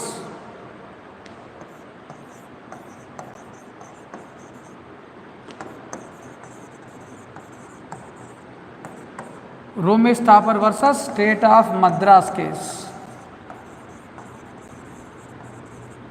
In this case, Supreme Court clearly held that, right, freedom of press is a part of speech and expression. Not only in this Romesh Thapar case, right, in Indian Express versus Union of India case, in Shakal Papers case, right, in Bennett Coleman case, right, on many occasions Supreme Court held that freedom of press is a part of what you call freedom of speech and expression. Alright. So this is the landmark case. Romesh Thapar versus State of Madras is a landmark case. Though there are other cases, but still I don't want to give all that cases because it may lead to confusion. Right. So restrict yourself only with this Romesh Thapar case. Alright. So in Romesh Thapar case, Supreme Court held that press is a part of speech and expression. Alright. Similarly, if you take this freedom of speech and expression also includes, right, freedom to know, freedom of information, right, freedom to know and freedom of information. So one of the facets of this freedom of speech and expression is freedom to know. Alright. In ADR versus Union of India case, Association for Democratic Reforms, ADR versus Union of India case. Alright. Supreme Court held that freedom to know is a part of freedom of speech and expression. Alright. Freedom of information. So every individual has this freedom of information, though it is not explicitly mentioned in Article 19 or in other parts of Constitution, but this freedom of information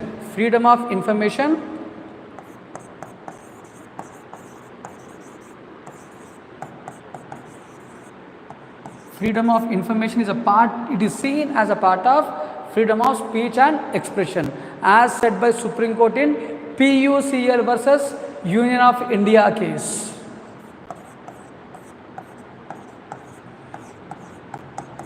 People's Union for Civil Liberties. PUCL means it is People's Union for Civil Liberties. Right? In the mundu, right? Even in Article 16, we have seen many cases. Right? We have seen what you call cases in even now in Article 19. We are going through all these cases. Now, whether it is really important to remember all these cases for UPSC exam, should we remember these cases or not? You can write answer without having cases, right? Even generally you can write the answers. But when you quote a case law, your point will be authenticated. Your arguments are authenticated, right? So always try to quote these case laws. That is the reason why I am giving all these case laws, right? So Lakshmikant, so many people have asked this doubt, right, whether Lakshmikant is enough for polity or not. Alright, for UPSC preparation, for UPSC civils preparation, Lakshmikant book is enough. Along with 9th class, 10th class, 11th class NCERT, read Lakshmikant. Right? Along with Lakshmikant, I am giving additional case laws. Alright, so the difference between Lakshmikant book and my class is, along with the information, I am also providing different case laws that you won't get in Lakshmikant book. Alright, so for case laws, just refer my class. So the cases which I am dealing in the class is more than enough to write answers in UPSC. So just use these case laws. Alright. Nowadays UPSC is asking these questions. Right. In every question you see a tag of case law. For every question it is asked in UPSC mains exam. Right. UPSC is asking you to explain by using case laws or Supreme Court judgments. So to justify the answers, we should remember these cases. Right.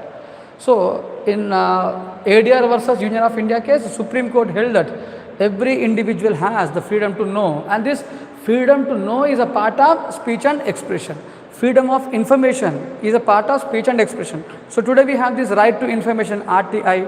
Right. The genesis of this right to information, the basics, the constitutional base of this right to information is in Article 19 as well as Article 21. Article 19 and Article 21 are the constitutional basis for right to information. So right to know, right to be informed, they are a part of what you call speech and expression. Right to speech and expression, freedom of speech and expression also includes freedom to be silent. right? So freedom of silence, freedom to be silent is also seen a part of speech and expression, which Supreme Court has delivered this in what we call Bijoy Emanuel case. Freedom of silence, freedom of silence.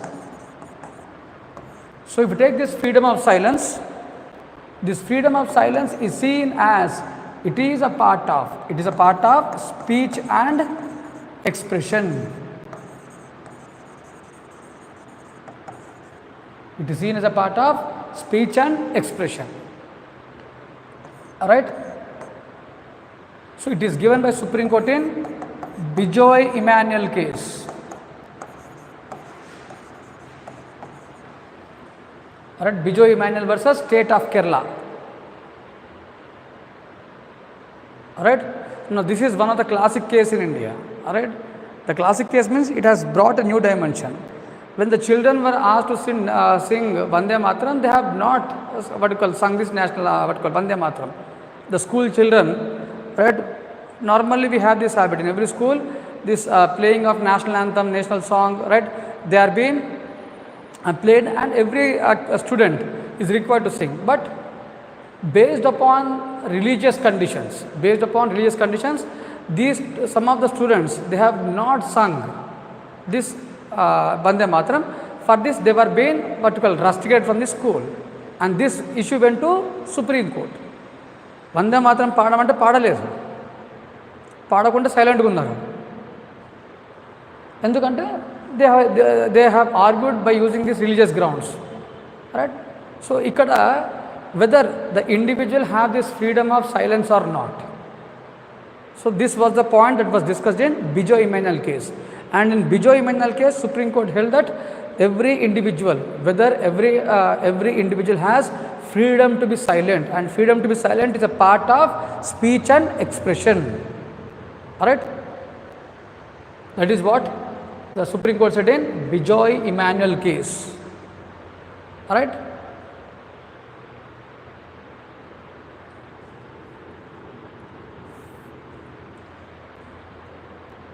so these are different facets of freedom of speech and expression. There is another point, there is another debate on right to strike. Whether right to strike should be seen as a part of speech and expression, whether our constitution provides any right to strike. So is there any fundamental right to strike? Remember, right to strike is not a fundamental right. Supreme Court in Excelware case,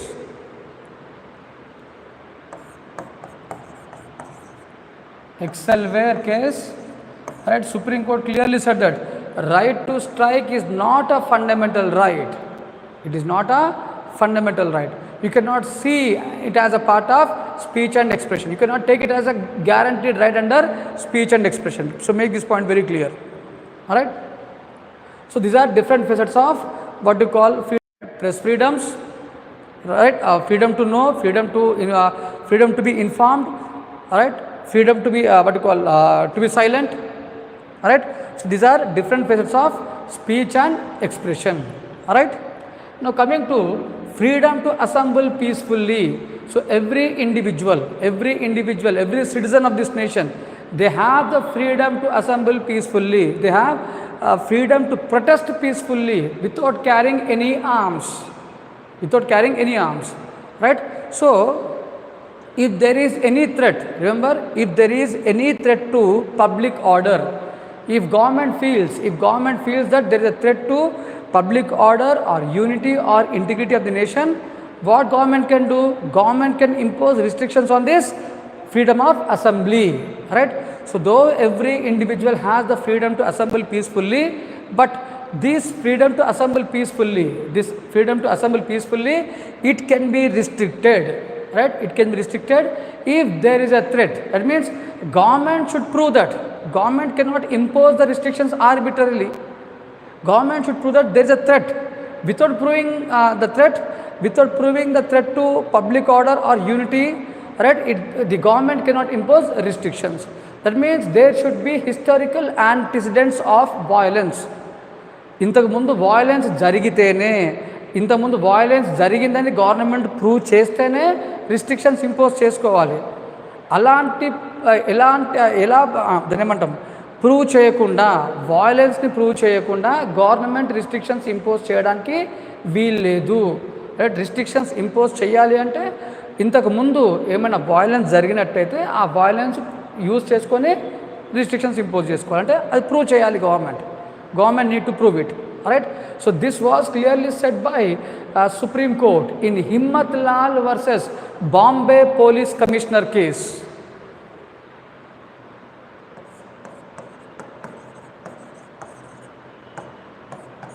Himmat Lal versus Bombay police commissioner case.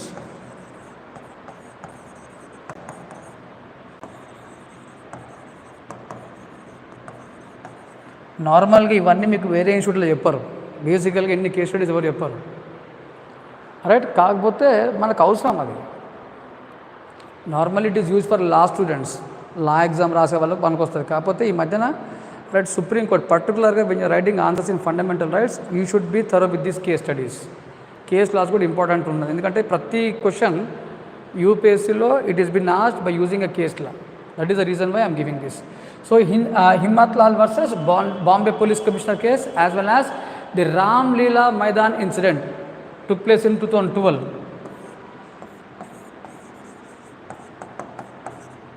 Ram Leela Maidan incident.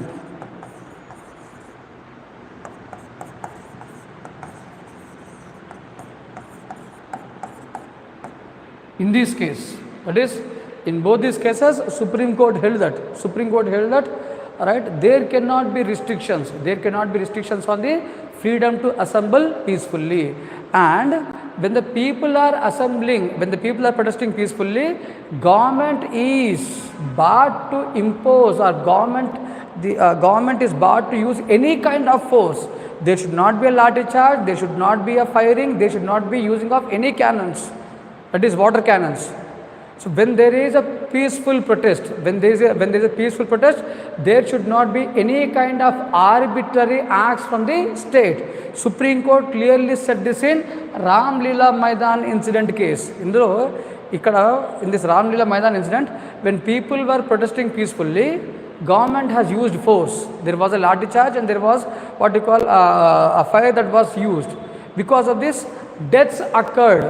People have died, చనిపోయింది, అక్కడ protest చేసే వాళ్ళు చనిపోయిండు. So supreme court serious అయిపోయి it has given the directions.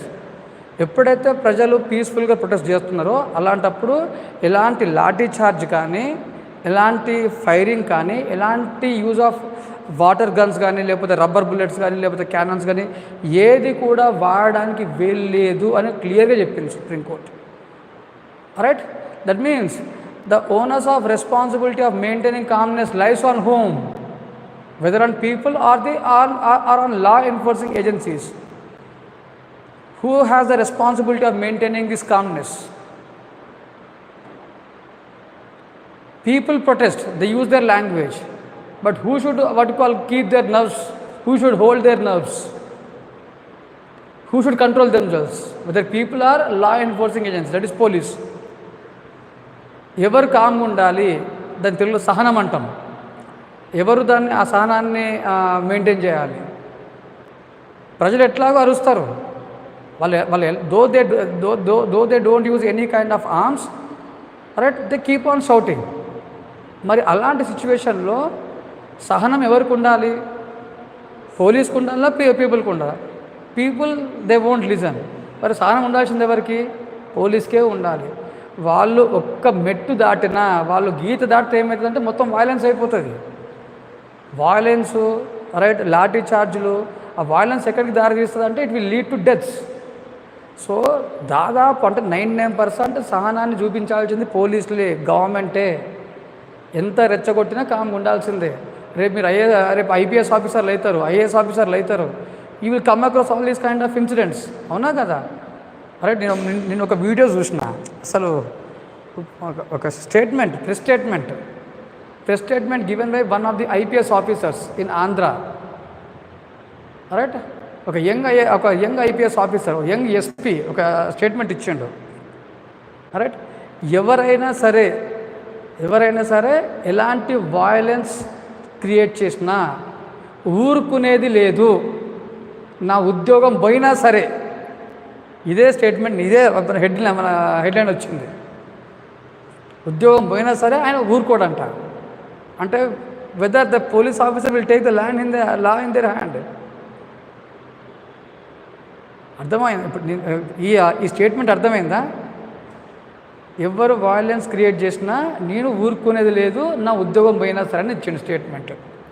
ఒక responsible IPS officer, ఒక responsible పొజిషన్లో ఉన్న person can they give this kind of statements in public?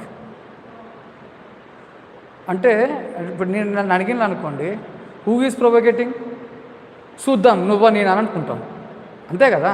ఇప్పుడు నువ్వేమన్నావు, నీ ఉద్యోగం పోయినా సరే నువ్వు యాక్షన్ తీసుకుంటాను. ఇప్పుడు నేనేమంటా, చలో నేను కూడా నీ ఉద్యోగం పోయినా సరే నేనైతే వాయిలెన్స్ క్రియేట్ చేస్తా అని చెప్పాను. ఇవన్నీ మీకు ఎక్కడ పనికి వస్తాయంటే రేపు ఎగ్జామ్లో ఎథిక్స్లో రాయడానికి కేస్ లాస్. ఇవన్నీ కేస్ లాస్. మనకు రోజు జరుగుతున్న మన చుట్టుపక్కల జరుగుతున్న events, the kind of what you call bureaucrat that we are seeing, right? The kind of bureaucrats and their behavior. Can a bureaucrat can take a law in his hand? Can a bureaucrat behave beyond the law? Can they behave? Can they go beyond the law? All right? Whether a bureaucrat can become a hero in public? Should they work to become a hero in public? పబ్లిక్లో hero కావడం కోసమే పనిచేయాలన్నా? ఐఏఎస్లో, ఐపీఎస్లో ఇవన్నీ ఎవరు చూపిస్తారంటే young IAS officers, కొత్తగా వచ్చిన, అంటే last 3-4 ఇయర్స్లో recruit అయిన పిల్లలు. Right? And these kind of statements. Right? Statements ఇస్తే పర్వాలేదు, ప్రైవేట్గా మాట్లాడుకోవడం వేరు, పబ్లిక్లో మాట్లాడడం వేరు, అది ప్రెస్ ముందు. Right? So when you're using the words in a society, when a bureaucrat is using the words, it should be very carefully worded. Every statement that is used, it should be carefully worded, because it should not create any kind of provocation.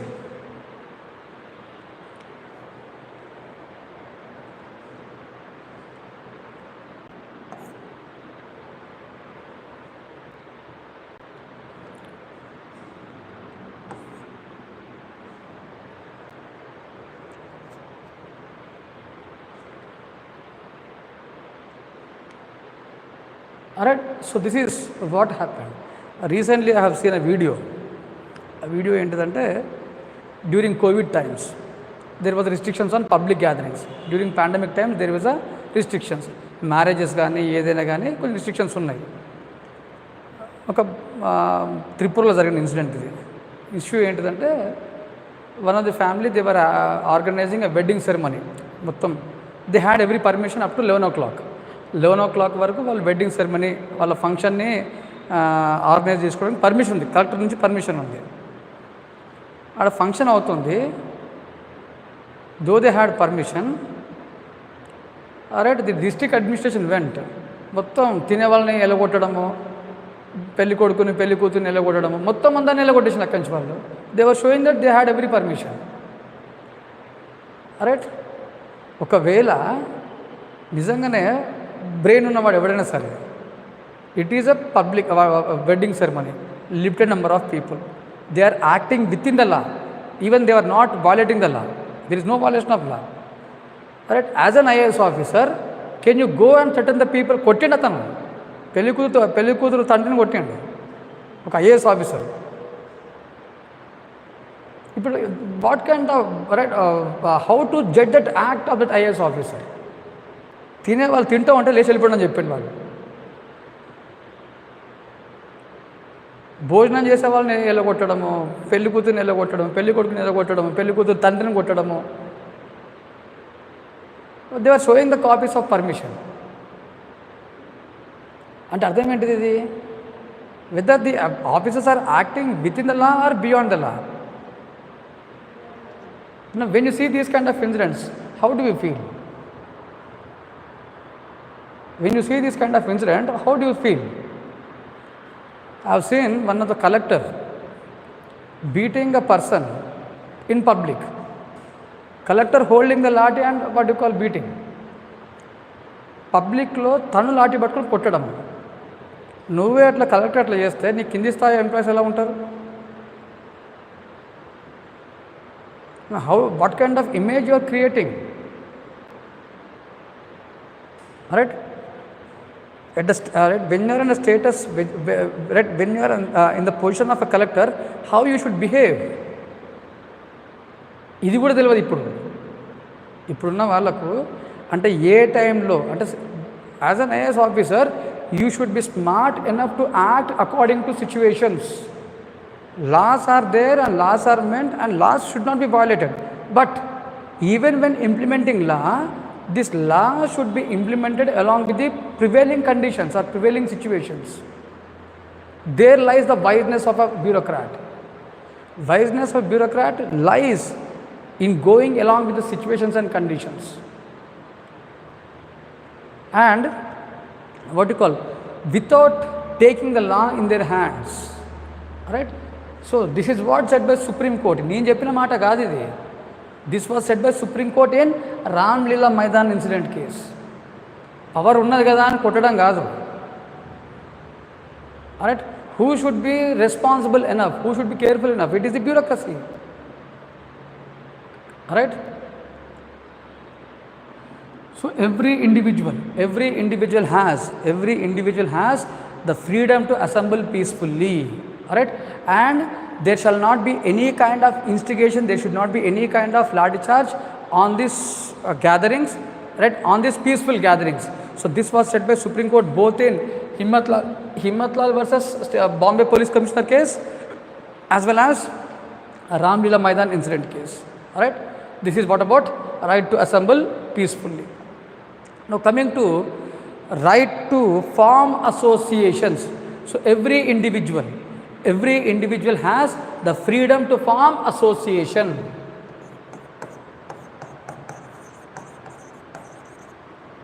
Freedom to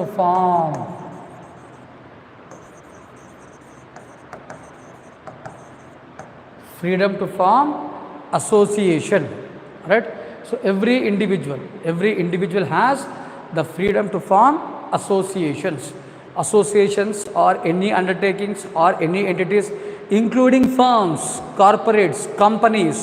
So right, establishment of companies, establishment of any kind of NGOs or any kind of firms, right, all they come under Article 19. Article 19 provides every individual the freedom to form associations. All right.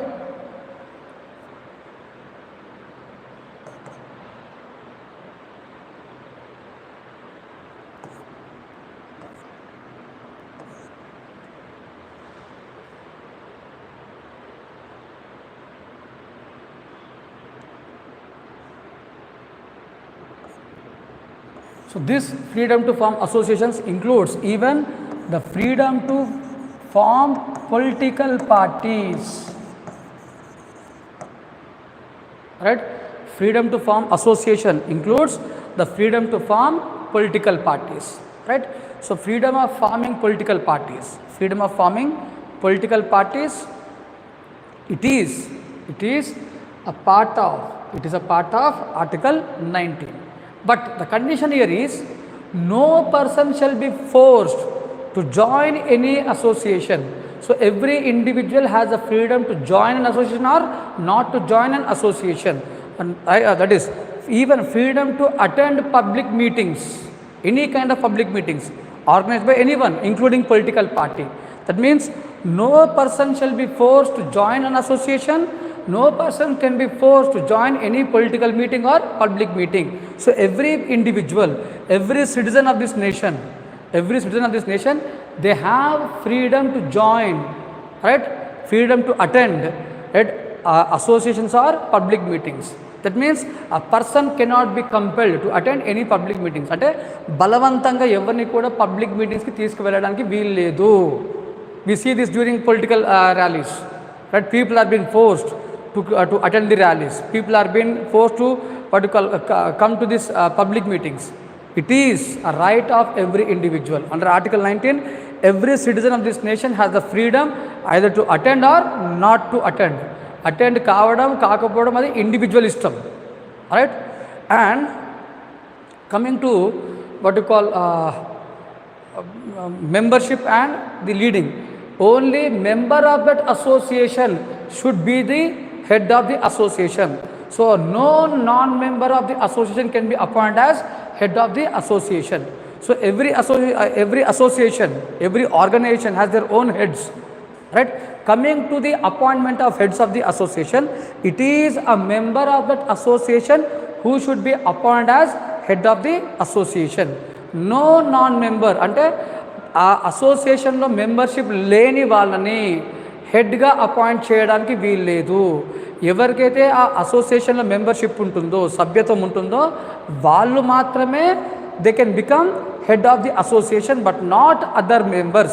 So this was given by Supreme Court in Damayanti versus Union of India case.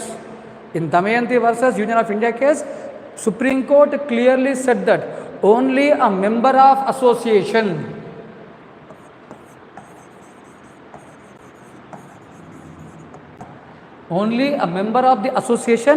can become the head of the association. Only a member of association can become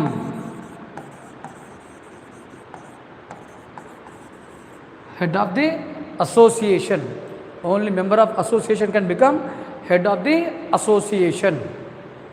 And remember, no association or organization, right, can work without being recognized by government, without being recognized by the state. Though the individual has the freedom to form associations,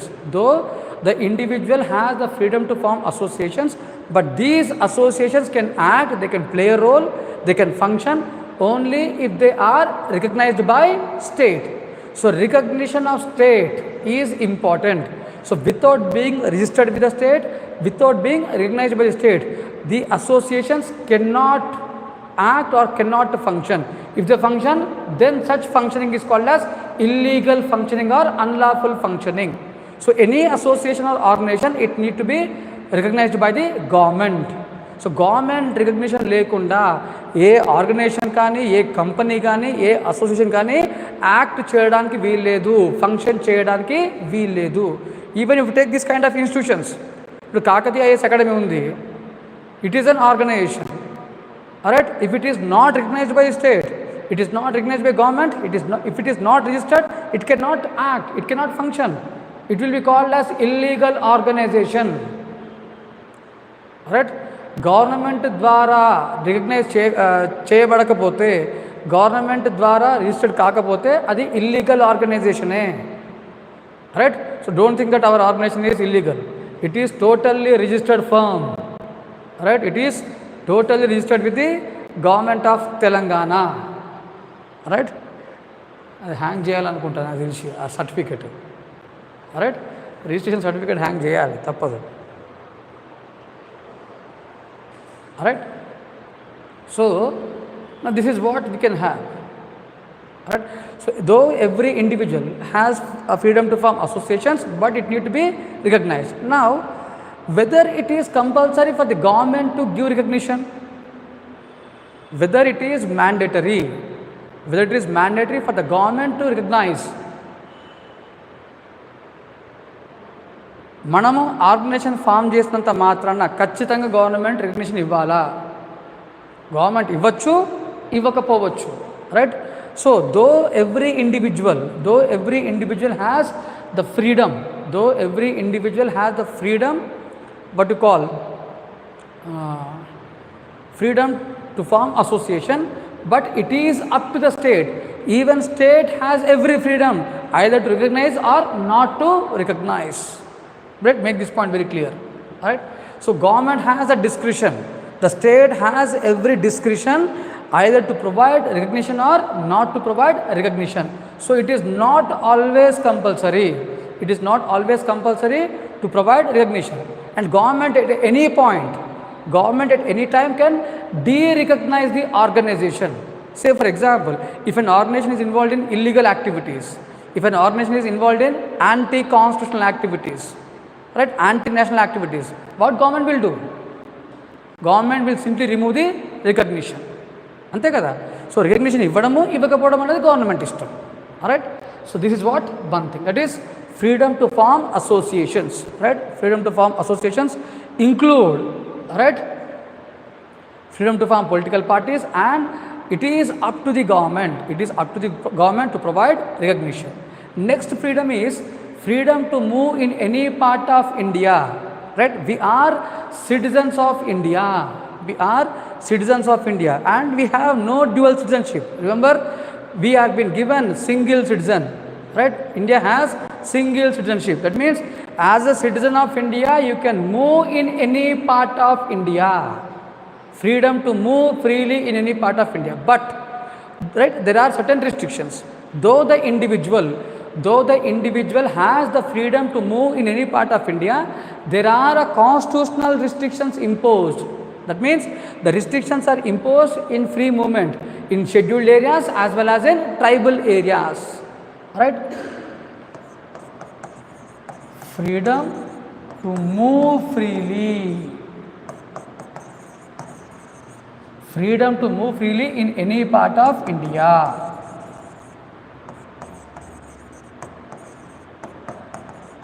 Freedom to move in any part of India. Right?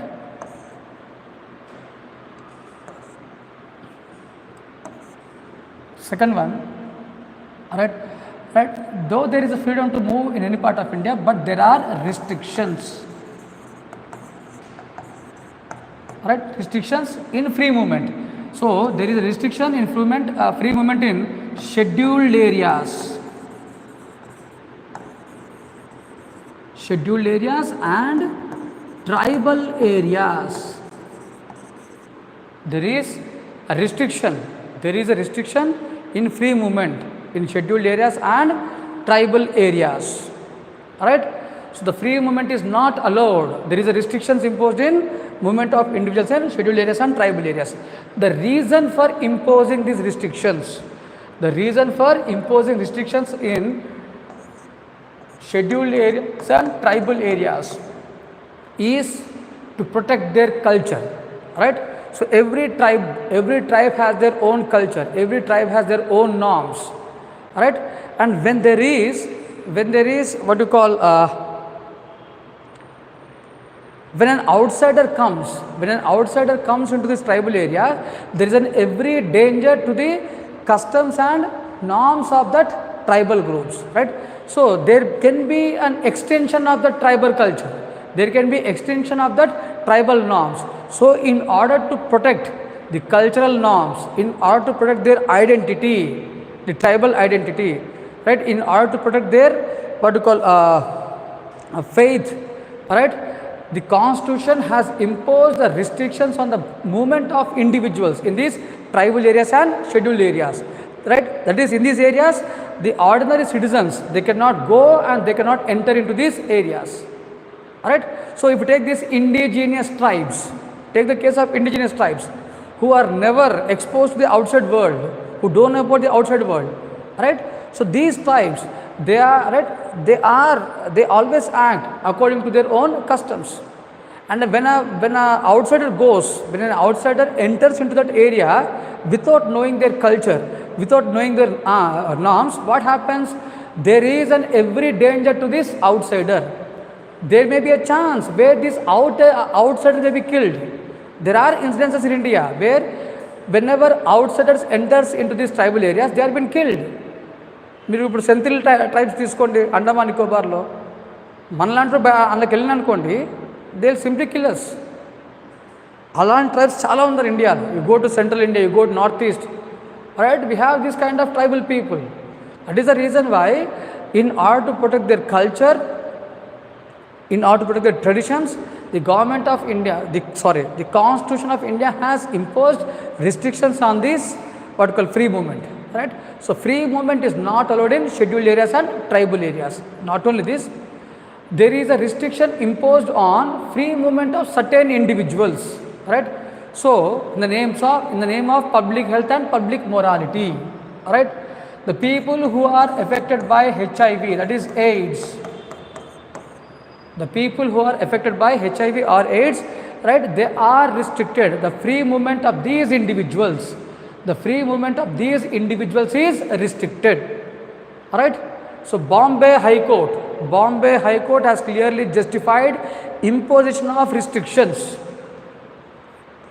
Bombay High Court which has justified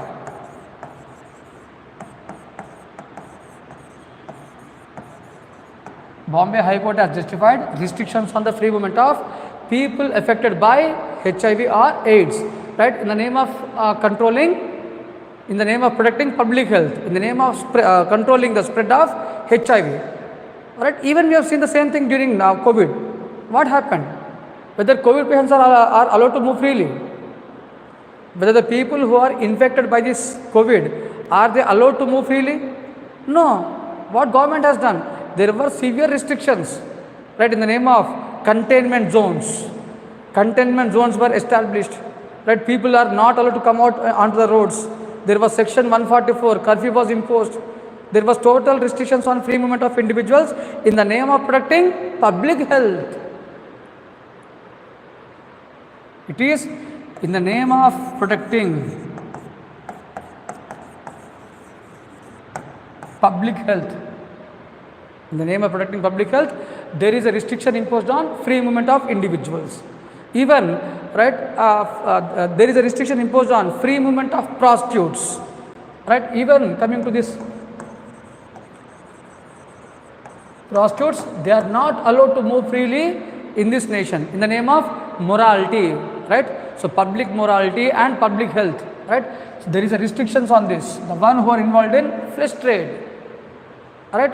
So our constitution, on one hand it has allowed free movement of individuals, right? Every individual has the freedom to move freely in any part of India, but at the same time there are restrictions imposed. At the same time there are restrictions imposed on free movement of individuals in the name of public health, public morality, right? In the names of protecting the culture, norms and traditions.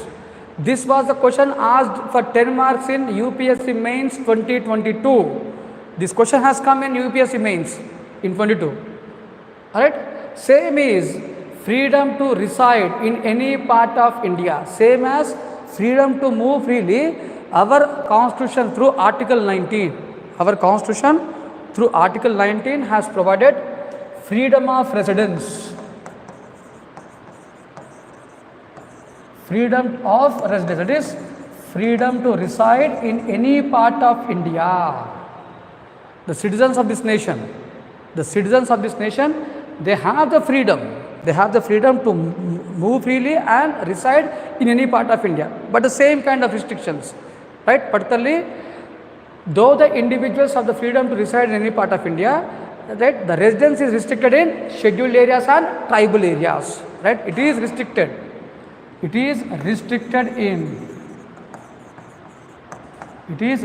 in scheduled areas and tribal areas. Again, in the name of protecting the culture, the traditions, the norms, right?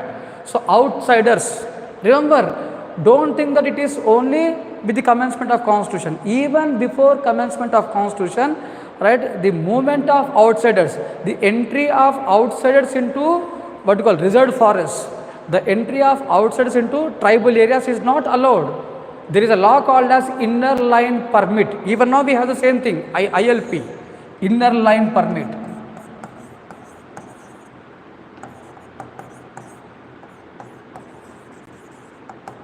Inner line permit, which was actually started from 1872. It was a British era law, right, which forbids, right, entry of outsiders, into what we call reserved forests as well as into tribal areas without the permission of government. అంటే government permission లేకుండా, without the permit of government, no outsider is allowed to enter into the reserved forest areas and tribal areas. Right? It is state governments, right? So this law is made by what you call this law is made by parliament, but it is imposed in certain states. Remember, it is law of the center which is imposed in certain states, not in all the states, right? If you take this inner line permit, it is been used only in few states like Arunachal Pradesh, Mizoram, Nagaland. It is in these few northeastern states, not in all the states, not in all the states. Alright, so that is the reason why when you go to northeast, right, there is a restriction. So even when I went to Guwahati, I came to know this point. Alright.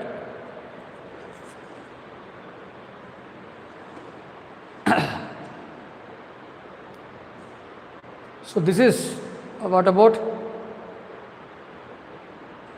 what you call Article 19, freedom of residence, right?